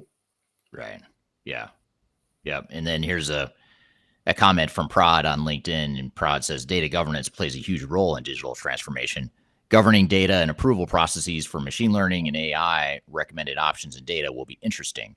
I feel like we still need manual eyes to review it. And I think this is a really good point back to your comment about change management, Dominic, about the impact of the people and just keeping on this thread here of the human side of supply chain automation and transformation. Even with AI and ChatGPT and RPA and some of these different models that are meant to automate and replace what humans have historically done to help manage supply chains, there's still that human element that needs to be involved, at least as it stands today. But that's a pretty significant shift to people's mindsets, and it still doesn't change the fact that people are afraid, in some cases, of these technologies. They're afraid of the impact it has on their job. They're afraid of their perceived lack of value, in terms of me as a human that has thrived on sort of heroics and being the person that can go out there and find the information despite the fact that I don't have the right tools and it's super difficult to do. Now, all of a sudden the tool sets are there, it's automated. That part of my job and those heroics that go away, that's going to create a threat to me, even if it's the best thing for the organization and the best thing for my customers. For me as an employee, that can be a threat. So, I think as we look to some of these emerging technologies, it seems as though change management is going to become a bigger and bigger issue over time. But maybe we could just build on that a little bit and talk more specifically about change management. What do you see as the biggest change management obstacles and challenges when it comes to transforming or changing or automating a supply chain or going through any sort of digital transformation for that matter? Well, I think you touched on some of the areas there in terms of the expectation, around how technology is going to shape the future and jeopardize people's jobs. And I think, people are worried. And so I think the biggest thing that I think companies can do, which they don't do, is build that sort of, is the expectation saying, okay, some of them pretend jobs won't change. Don't worry, it's all going to be fine. And rather than saying, look, we'll build a support environment for people whose jobs may be at risk, excite them about the future. There's new roles coming. Yes, some jobs may change, some jobs may go, but we're going to create this whole new world where there's different roles, and get them excited about change, to embrace the change and manage those expectations. So in your teams, you've got to manage your direct reports to sort of say, well, what are your skills, where do you want to go, and it should be part of that sort of career progression. And I think people don't do that. Managers and companies don't seem to embrace change. We've worked with a few that have said, don't mention the word transformation even. No.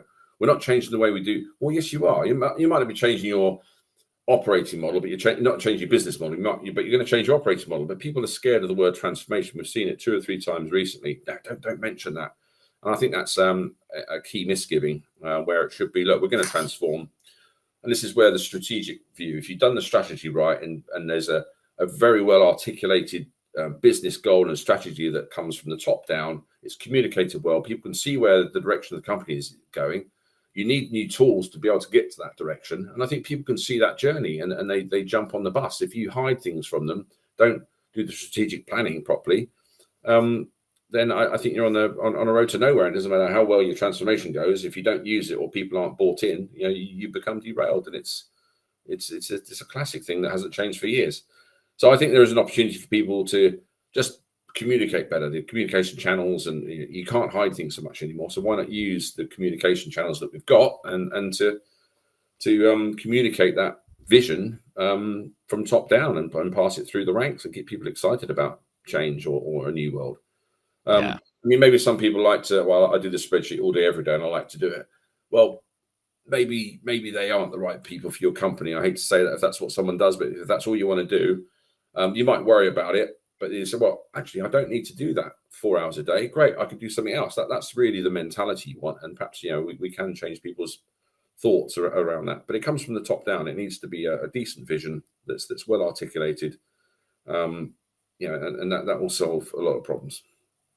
Yeah, and it's that the vision and taking the time to provide clarity to individuals within the organization and to the broader organization, just in terms of what people's jobs are going to look like in the future.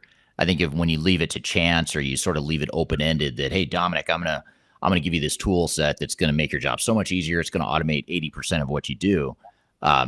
Your first knee-jerk reaction might be, well, that sounds really cool. But then the more you think about it, the more you're going to think, well, wait a minute, what am I going to do with the 80% of my job that you're automating? Does that mean my job's going away, or what am I supposed to do with that 80%? If I don't have answers to that question, I'm human, and my mind's probably going to take me to a dark place that assumes the worst. If someone doesn't provide the clarity of, here's what your job's going to look like, Dominic. Yes, we're going to automate 80% of your job. That spreadsheet's going away. But guess what you're going to do now? You're going to be, doing more strategic stuff, using these reports or making these decisions. And, you're almost elevating people in their roles in many ways and taking away some of the manual work. And to your point, some people are going to always love that manual work. Maybe that's what they take pride in, and they won't always be able to make that transition, but you have to at least try to do that as an organization. And most organizations don't naturally or intuitively know that they need to define what that future state organization is going to look like so that people have that clarity.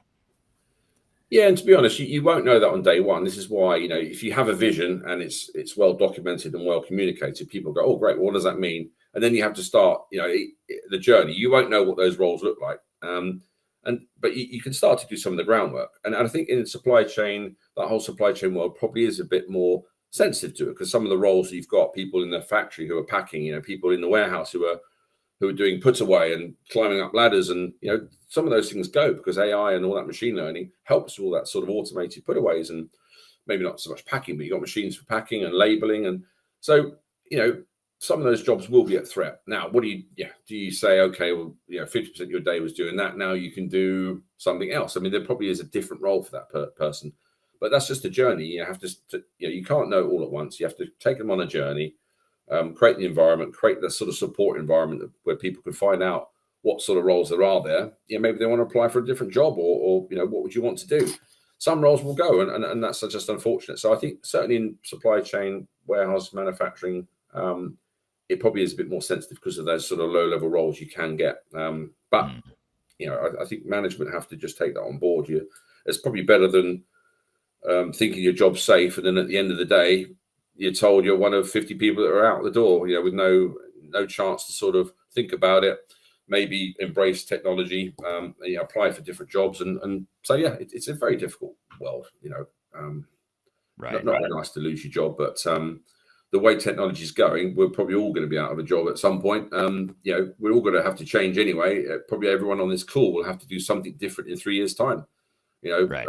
Just because you're in a factory, okay, you might have so many options, but you have to adapt. Unfortunately, that's the nature of the business. Yeah. There's some schools of thought that suggest that the more we automate people's jobs and the more we introduce technology into people's jobs, the more that the average IQ of the average labor force participant is going to have to increase.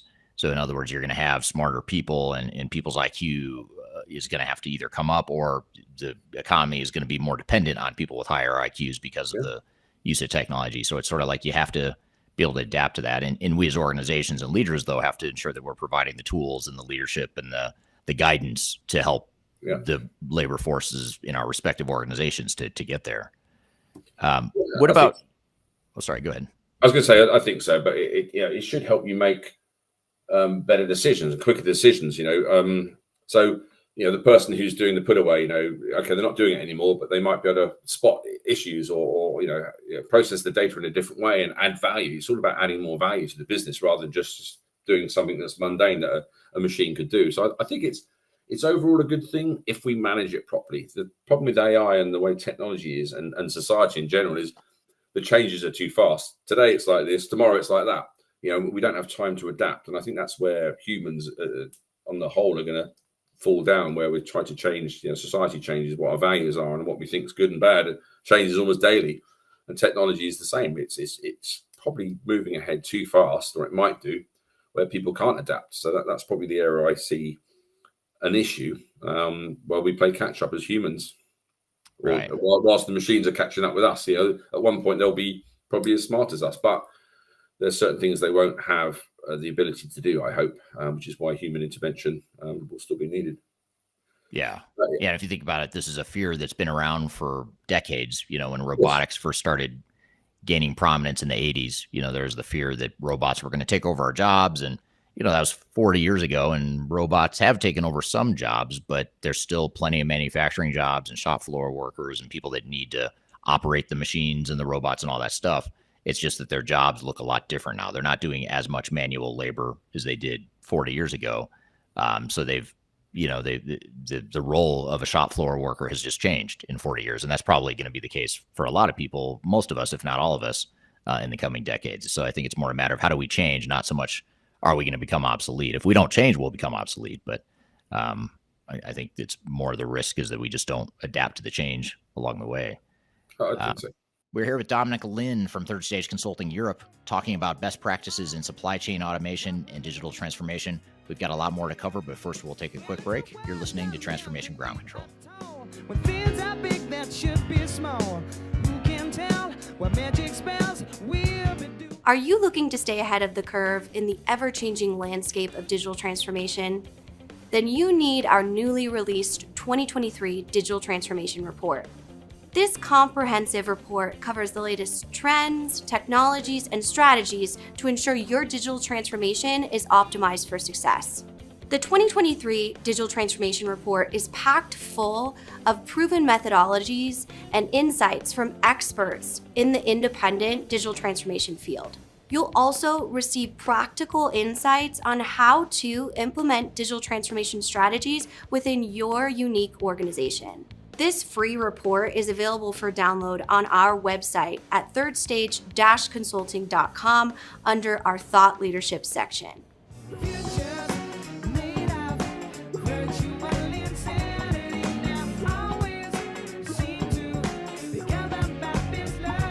Hello, welcome back to Transformation Ground Control, episode number 118. You can find new episodes of this show every Wednesday on LinkedIn, YouTube, Facebook, and Twitter, as well as audio podcast platforms throughout the world.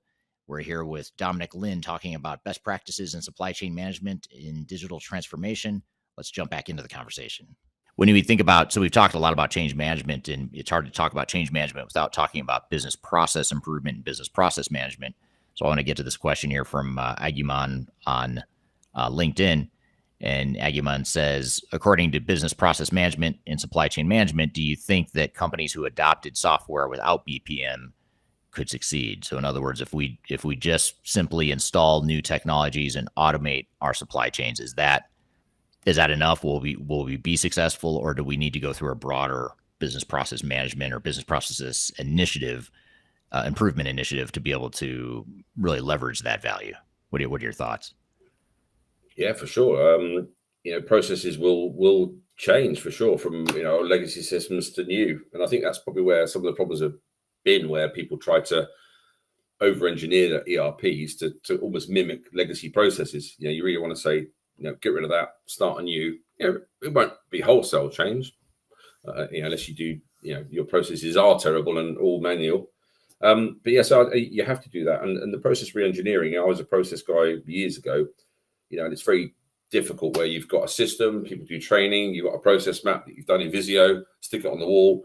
It's that process embedding that is difficult, but there are tools that help with that. I think someone mentioned Signavio. I think I saw in the chat, and I've worked with that a couple of times. Things like that, where you've got that process management that goes into a database and it starts to give you proper insights. It's not just a picture on a wall.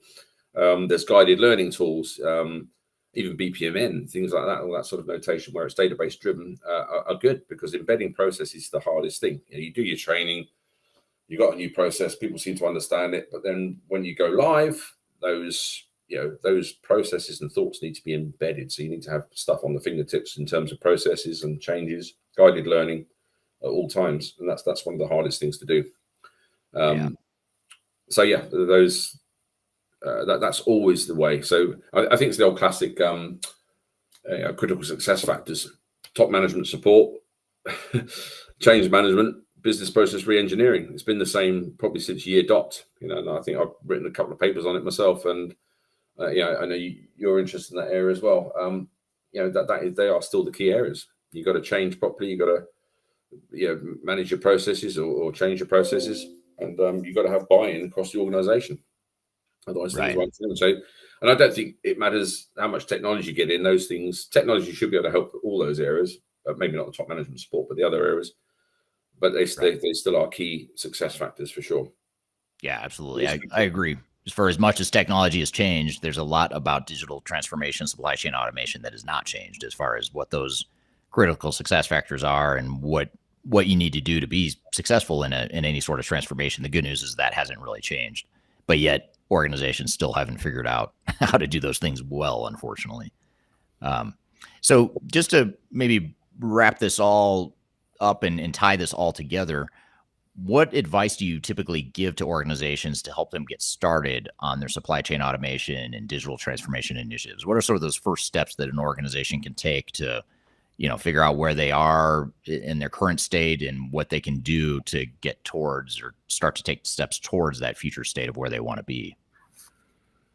Yeah, I mean, it's the same for probably any sector, whether it's supply chain or across the board. It's you've got to take time, a little bit of time and planning. You've got to take time to understand your strategic needs. Plan a roadmap. Don't just leap into it.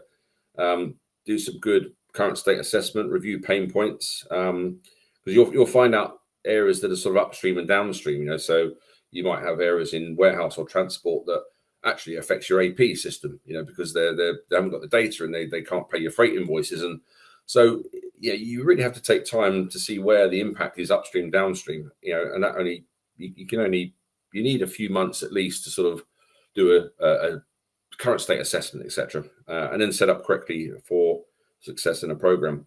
So you also need to do that. Once you've done that, you can choose your ERP carefully based on your specific needs and size. Don't just put in Oracle because someone says it's good or it looks good on your CV. You really need to put in the right systems.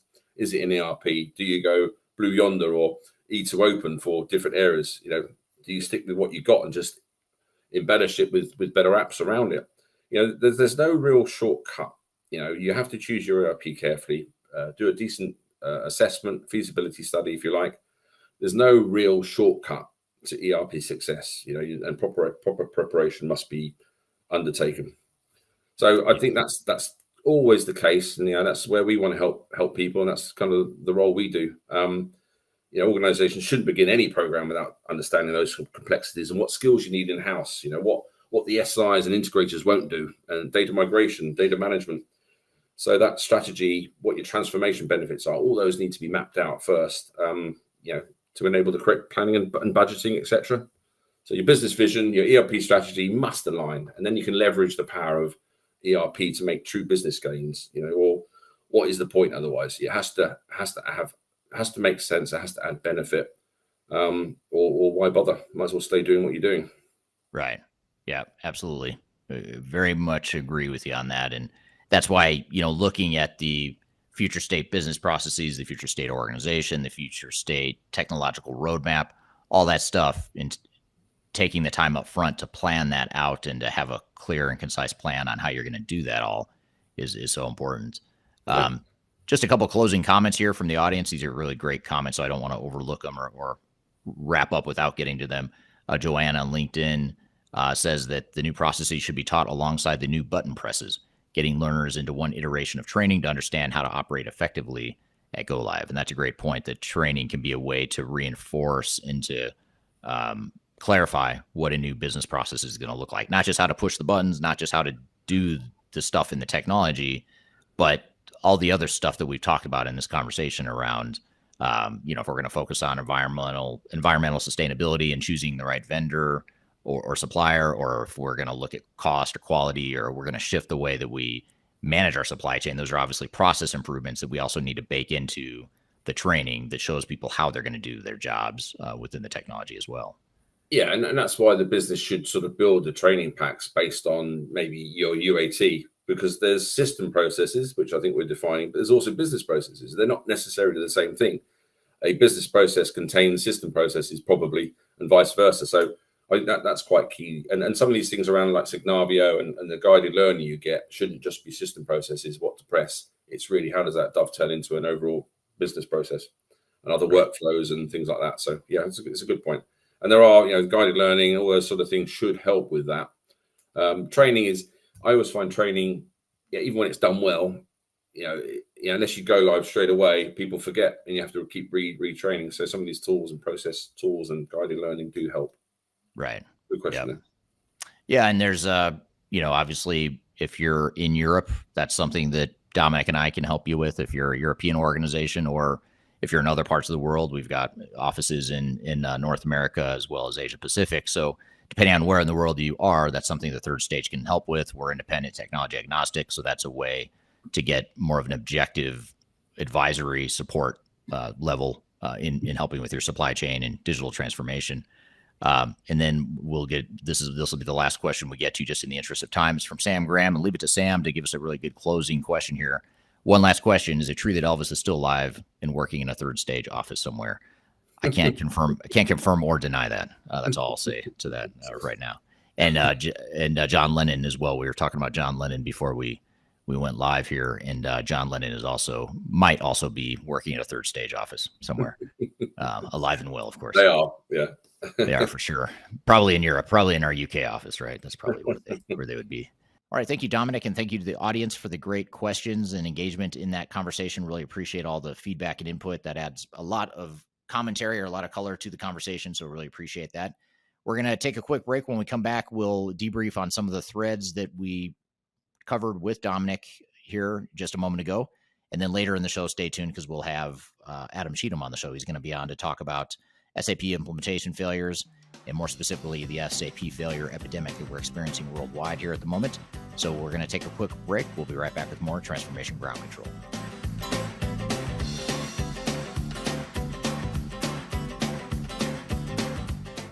If you are aiming for transformation success, turn to Third Stage Consulting Group. Third Stage's independent and technology agnostic consulting team helps clients define their digital strategies, define their roadmaps, and manage their transformations.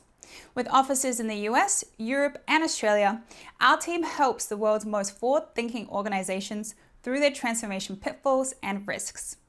If you are embarking on a digital transformation or business change initiative, contact Third Stage Consulting to see how we can help you reach the third stage of transformation success. Learn more about us and download independent reports, videos, and other best practices at thirdstage-consulting.com.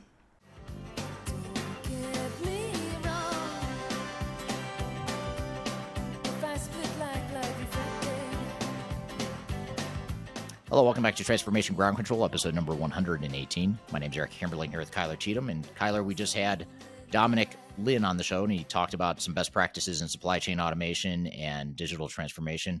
It's been not too long since Dominic's been on the show, but it's been a certain amount of time since he's been here. But what were some of your takeaways from that conversation? Oh, yeah. Well, definitely an expert in supply chain automation just in general. Dominic does such a good job at that readiness piece to really kind of break down each process. And as he said, obviously supply chain management has really come to the forefront.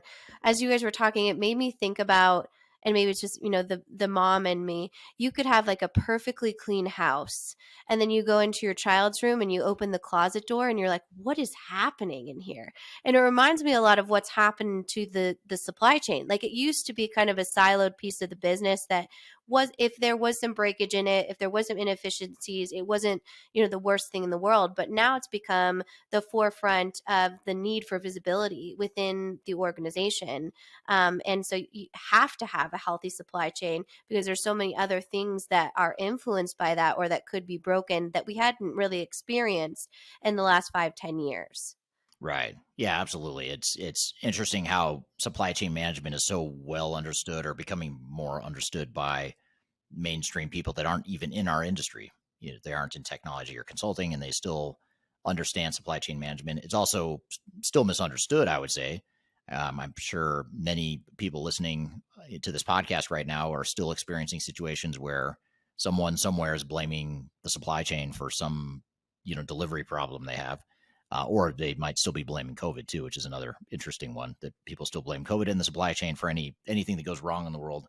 Instead of blaming it on the brain, they blame the supply chain. So it's always, there's a lot of pressure, I'd say, on supply chain managers and supply chains in general to actually perform. And I think supply chains get wrongly accused or blamed for many of the world's problems, although, it certainly did contribute to many of the world's problems and still is in many ways. But I think it's taking a larger share of the blame than it should, but still an important topic for sure.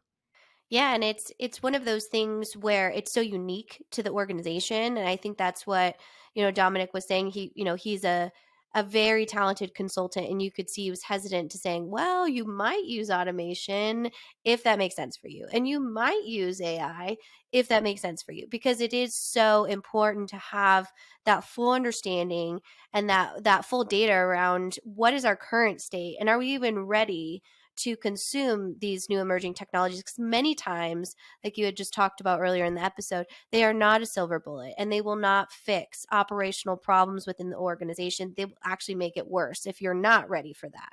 Yeah, absolutely. Yeah, totally agree. You've got to be, just like any transformation, you need to plan it. You need to have a deliberate strategy. You need to be aligned in your strategy. You need to have a realistic plan. You have to have a complete plan. I mean, there's so many things that we talked about in that conversation that are relevant to any sort of digital transformation, not just supply chain automation. Exactly. And I think in Dominic's case study that we did a few weeks back when we talked about vessel distribution, he really went through kind of the mapping out of what you'd need as far as a shipping industry. And I learned a ton from him, because that's what our consultants do, is really kind of dive in and become experts on the operations of the business so that you can bring out those efficiency nuggets or opportunities as well. But such a great conversation, and thank you for sharing that insight, and thank you to Dominic for all the great insight that he shared as well. Yeah, absolutely. It's good to have him on the show, and with time zones and whatnot, sometimes it's difficult to get him on here, but it was great to have him on, and he's always a good guest to have, and he had some fairly strong opinions to help us resolve and settle the Beatles versus Elvis debate. I was just about to say, the highlight of the interview was when he said Elvis in his leathers. I'm like, okay. Well, and then he did a 180 and just said Rolling Stones. So none of the above. I'm going with Rolling Stones. So you can put Rolling Stones here. If that can be, we can do an A, B, and C choice. So if that's something that you want to change your answer, you're permitted to do that at this point. Right. That's funny. I'll have to do a LinkedIn poll on that. I do LinkedIn polls. Sure. I try to do one a week or so. And maybe my next one will be Beatles versus Elvis. See what people think. But well, good. Well, thank you for that debrief there. That's great stuff. And thank you again to Dominic for being here, and to the audience for the great questions as well. We've got one more guest left for you, a great topic that I'm excited to listen in on. This is going to be Adam Cheatham, Managing Director at Third Stage Consulting.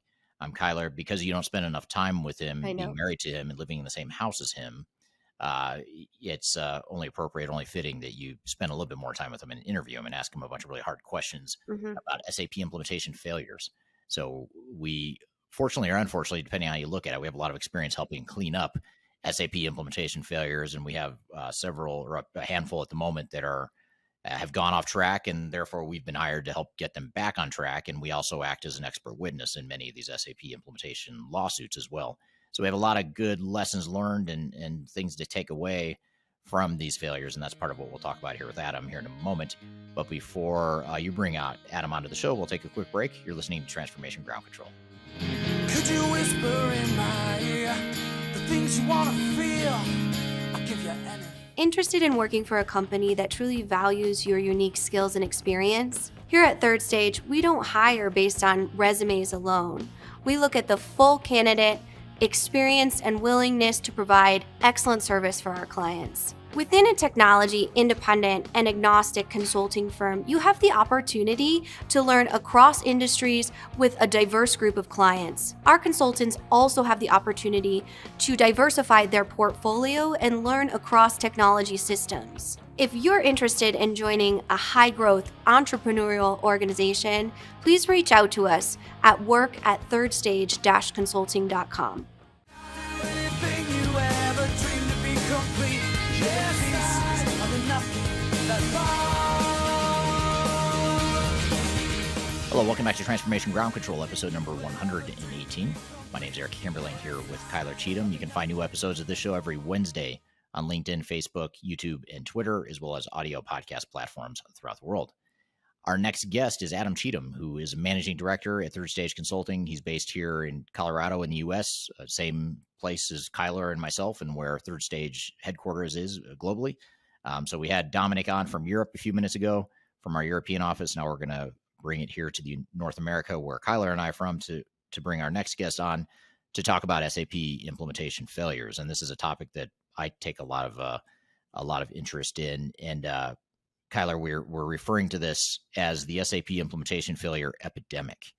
What are your thoughts there? Is this you think that's because there's so many implementation failures happening at the moment that it's not just a pattern now, and now it's a full blown epidemic? Is that where I do think, and you can at me in the comments if you want here, but I do think that there is a significant amount of businesses, especially because of the shifting in the industry, that had undergone a large transformation project, and it's either in the yellow or it has failed in the process. And that's not necessarily a bad thing. It's just it's kind of how it works. And unfortunately, that's something that a lot of companies have experienced and had to create, a strategy around. Rehabilitating an SAP implementation project is a main trend that we see in the industry. Yes. And in fact, we had Marcus Harris on, who's an attorney, a software attorney he's been on the show a few times now. And he's been on so many times now, I can't remember which conversation this was, but at one point he was on the show, and if you search in our playlist on YouTube, you can search Marcus Harris, and you'll find the 3 or 4 episodes that he's been on if you want to go back and watch any of these. But there's one in particular where we talk about digital transformation failures, why they happen from a legal perspective. And one of the things we talk about in that episode is that there is indeed an increase in failures happening right now. If you look at his practice, if you look at our expert witness practice, if you look at the volume of revenue that we as a company are getting from implementation failures relative to greenfield new implementations, that is shifting to where there's becoming more and more, as a percentage of our revenue, it's becoming more centric or more focused on failures. So I think you look at some of these data points, and there's a lot of data that suggests that the implementation rates are increasing, the failure rates are increasing, not only for SAP, but for other vendors as well. It just so happens that SAP is leading the charge with their big customers and their big, massive S/4HANA solution that's more complex than a lot of other systems out there. And that those two things combined, big customers, complex solution, equals higher failure, typically. So that's what we want to talk about here with Adam, is some lessons from these failures, and ideally, and really what we want to talk about is how you can avoid them, because a lot of these failures, even though you mentioned that's the way it is the way it is, but it doesn't need to be that way. A lot of organizations are making the same mistakes that they don't need to be making. They should have learned these lessons 10, 20, 30 years ago with past technology implementations, but they haven't. So our goal is here to maybe unpack some of those lessons learned so you can avoid some of those same failures as well.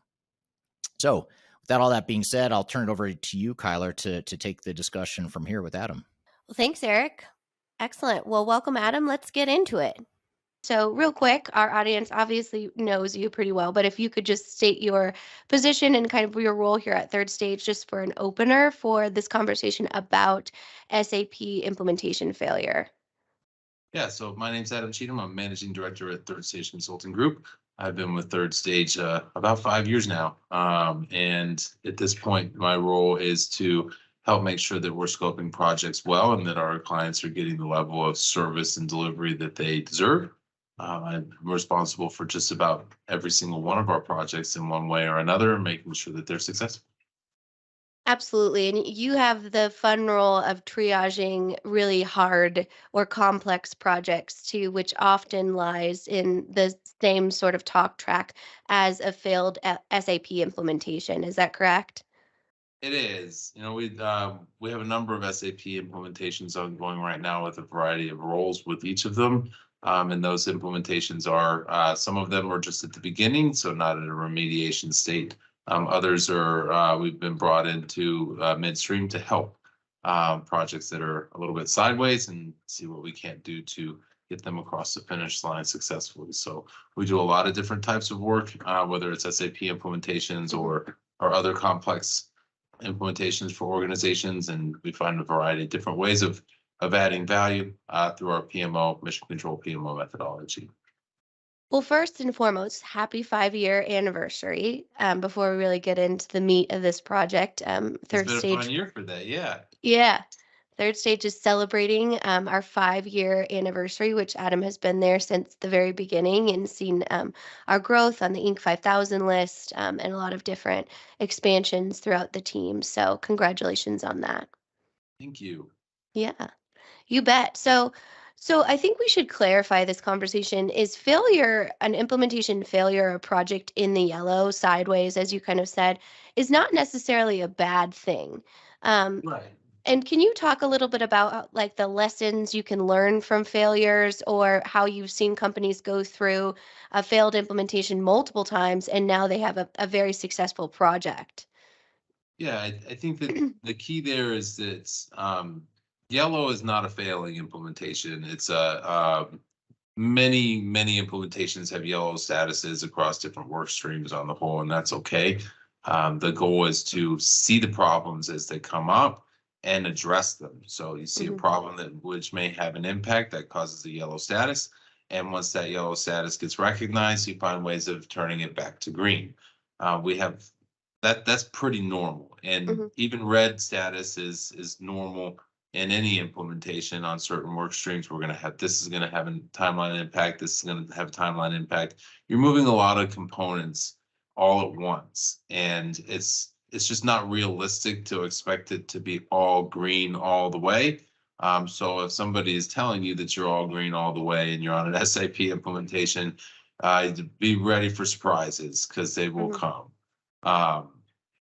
The idea is to track and understand issues and risks so that you can properly disposition them and make sure that they're getting handled. So the way that we approach a lot of those implementations is to understand where those challenges are and help create risk mitigation tactics for shoring them up and moving things along. Absolutely. And that's a really important piece of what we do here at Third Stage because of our technology agnostic and independent status. Our dedication is truly to the business objectives of our clients with the use of new technology. So it's an interesting kind of situation we have in the marketplace.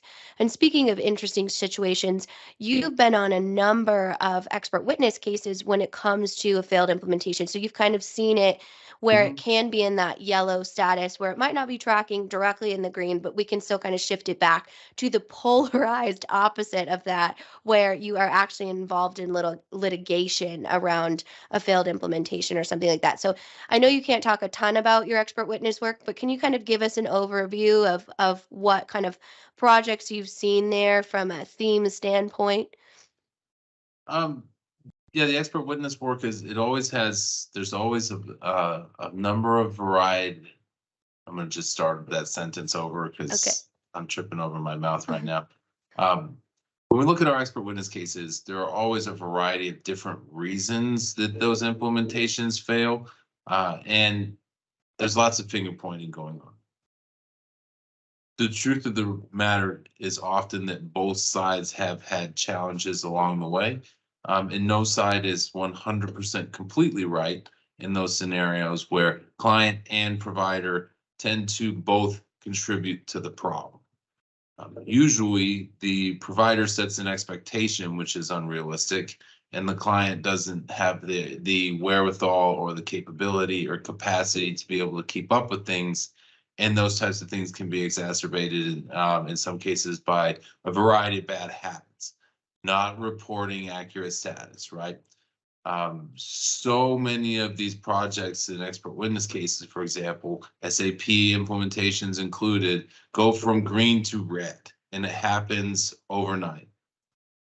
And I see that as an indicator of not the project status, but poor project management. Did the sky fall yesterday? Did it fall on you and everything else yesterday? You learned about this, had no indicators that this was happening? It's possible that the answer to that question is yes. Is it probable? Not at all. That 99.9% of the time, the sky has not fallen. There have been indicators along the way. And there may have even been people saying, this isn't right. Something doesn't feel right here.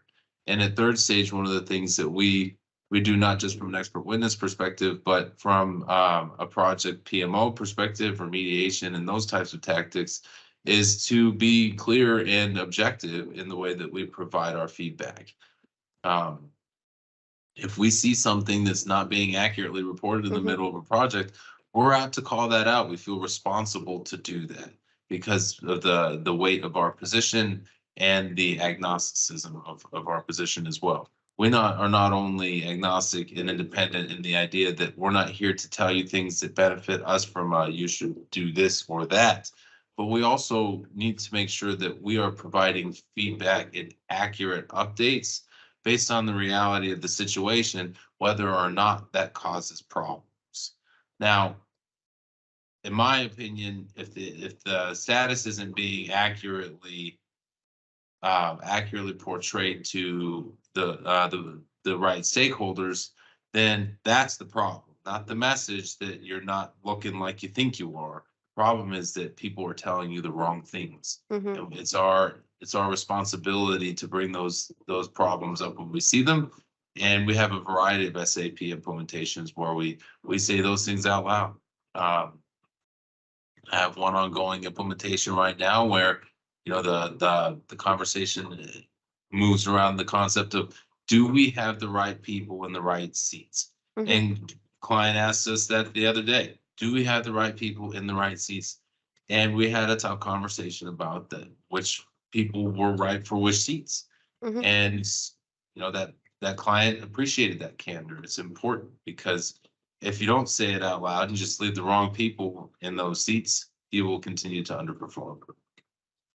Yeah, definitely. And that's such an important position to hold. Not always the most fun, but it's an important position. And that's really the meat of this conversation when we talk about the epidemic of failed implementations, is the understanding that there is a lot of misinformation in the industry, especially when it comes to our vendor partners that aren't accurately reporting, or the organization doesn't have the resources to accurately report the overall health of the project. And that's a lot of times when third stage gets called in, because they're like your tough love coach or something like that, because they're going to tell you the truth no matter if you want to hear it or not.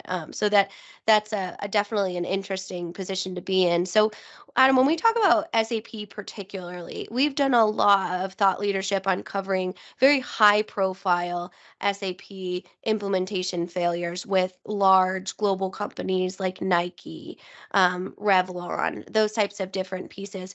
Okay, we're here with Adam Cheatham, and we're talking about the SAP implementation failure epidemic and what you can do about it to avoid some of these failure points. We're going to get back into the conversation. We've got a lot more to cover. We'll be right back with more Transformation Ground Control. Just tell me what you've got to say. Tell me, I've been waiting for so long to hear. If you are aiming for transformation success, turn to Third Stage Consulting Group. Third Stage's independent and technology agnostic consulting team helps clients define their digital strategies, define their roadmaps, and manage their transformations. With offices in the US, Europe, and Australia, our team helps the world's most forward-thinking organizations through their transformation pitfalls and risks. If you are embarking on a digital transformation or business change initiative, contact Third Stage Consulting to see how we can help you reach the third stage of transformation success. Learn more about us and download independent reports, videos, and other best practices at thirdstageconsulting.com.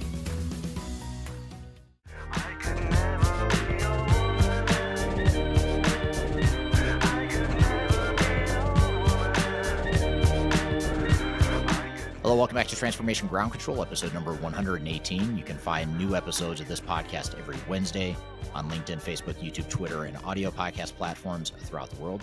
We're here with Adam Cheatham talking about SAP implementation failure epidemic and what you can do about it, and some lessons learned from the recent and ongoing SAP implementation failures that we're experiencing in the marketplace right now. So let's turn it back over to you, Kyler and Adam. So do you see in your day-to-day work that SAP fails more often than not? And is that just because they're very high-profile companies, or what's kind of the behind-the-scenes look of SAP failure rates? I think it's important to realize that I don't think SAP implementations fail at a higher rate than others, given a couple of particular variables, right? The size and complexity of SAP as a software package is significant. That makes it more complicated, that makes it more difficult to implement well, because there are more opportunities for things to come apart. You compare that to a software package like NetSuite, for example. SAP implementations go 18, 24, 36, 60 months. And that's not unheard of. That's not unrealistic to have a 5-year SAP implementation. We have a client right now that is expecting that. And that's okay. They're a global organization, highly complex, lots of opportunities for failure. Does that mean that they fail at a higher rate? I think that's a difficult thing to say, because if you compare that to, say, for example, a NetSuite implementation for a smaller set of companies that implements in 100 days, 3.5 months. That's a fraction of the amount of time to screw things up. And a simpler, puts you in the box, this is how it's built type of package. It's meant for a different type of company, right? So when you look at the complexity and the size of those software packages in and of themselves, that's one side of it. The other side of that is the actual client that's implementing it. If you're not a very large, highly sophisticated, highly complex organization, you're not going to buy SAP. So though you have large, highly complex software, large, highly complex company, and you put them together, and they just create a scenario that has lots of opportunities for challenges, which requires a much more attuned program management office to tracking all of those things. And that's okay. That doesn't mean that you shouldn't buy SAP S/4HANA. It just means that when you walk into that, you should know that what that means you're doing, right? You put me in a daily driver and I'll do fine in a car. You put me in a Formula One race car and I probably wouldn't know how to turn it on, let alone drive it. And then you want me to learn and then drive it fast. It's a different set of circumstances. So I think that's important to understand. And SAP is at the top of the list of the biggest, most complex software packages. But Oracle ERP Cloud, Microsoft Dynamics 365, Finance and Operations, Infor with their variety of products are all highly complex packages that take quite a long time to implement. So the longer you're under the hood, the more opportunities that you have for failure, which means that you have to be more correct along the way and more diligent in the way that you manage those things. Well, knowing the car knowledge that you have, I'm quite sure that you would be able to drive that race car. So just a little note there that you could absolutely do that probably. Let's test that theory. Fair enough. Well, I think all of those are really good insight. I wonder, when it comes to SAP and the complexities like you mentioned, how important and influential are the partners that you have involved, the system integrators, all of those different kind of technical support positions? It's critically important.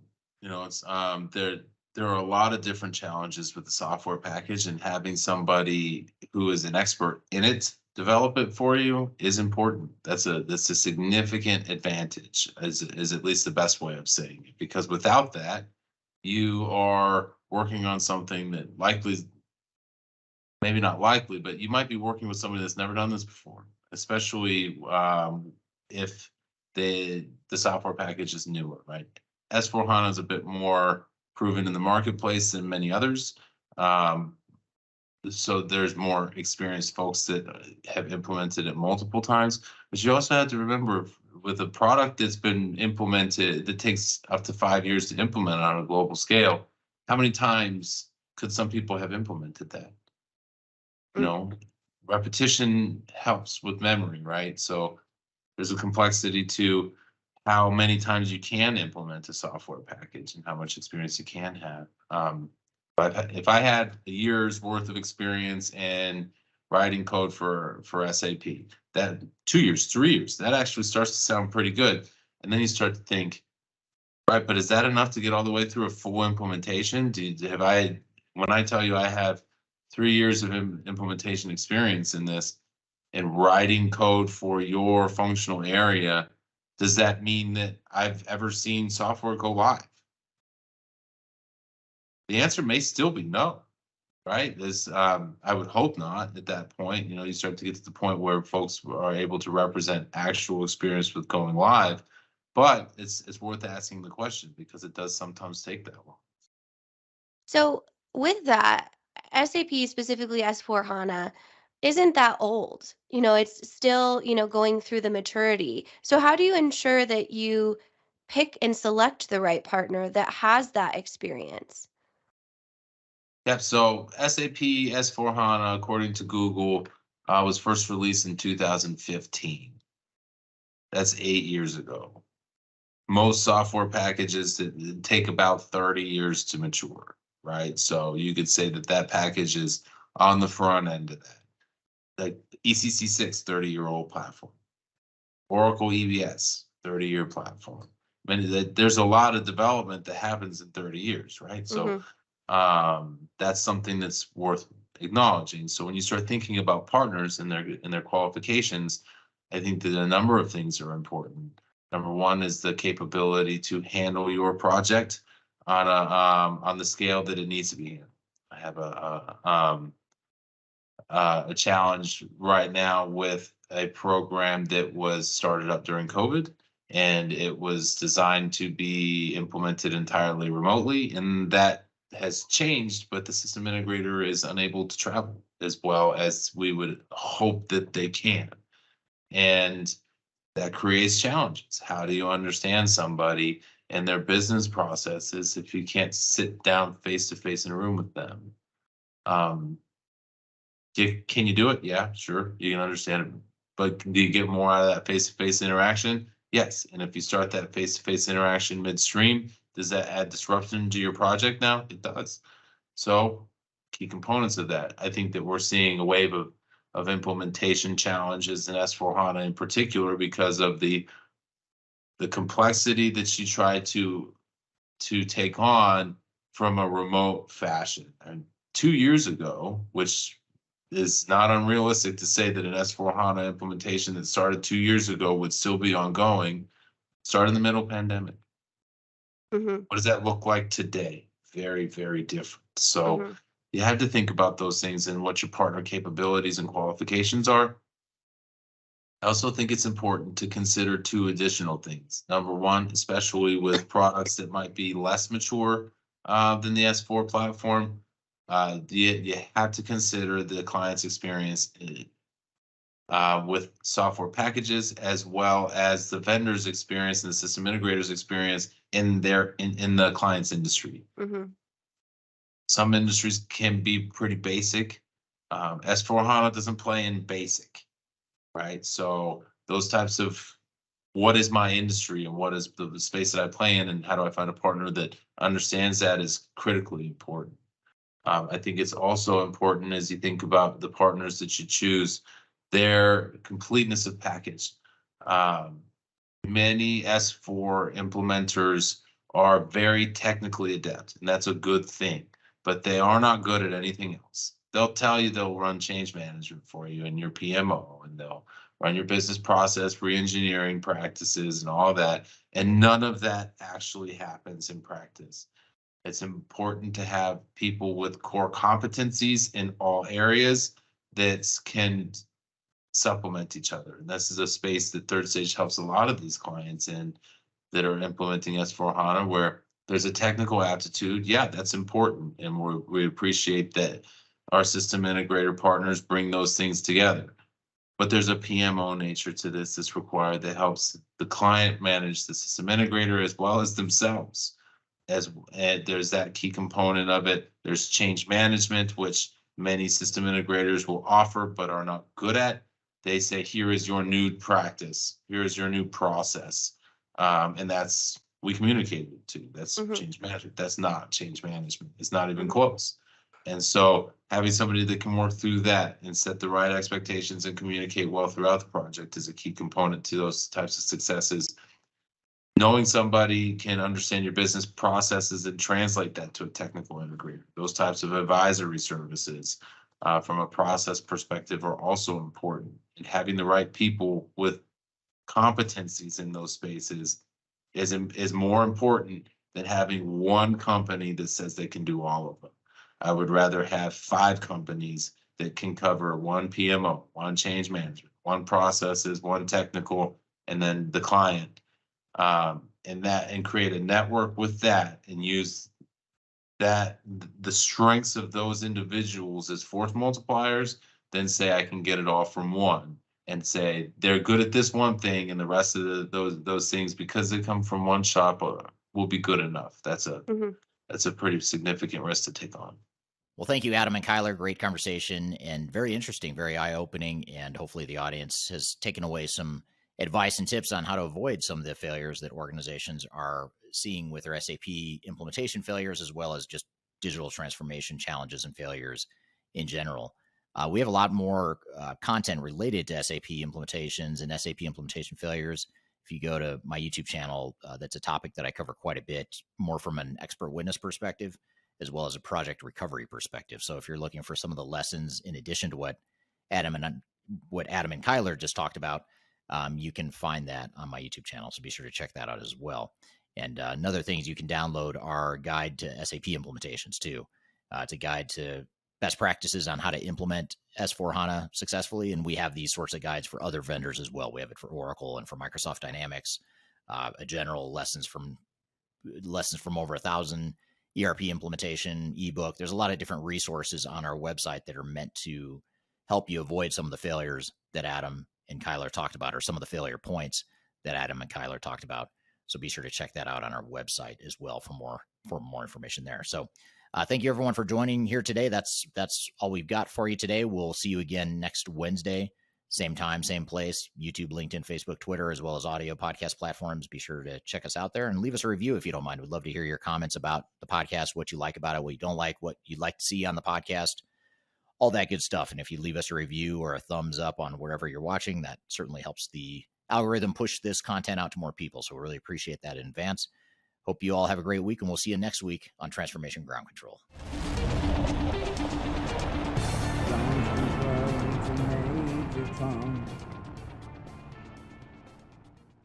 Tech innovations. Try that again. I wish our house actually looked like your background. And you were playing what is that, like a ukulele back there? Hello, welcome to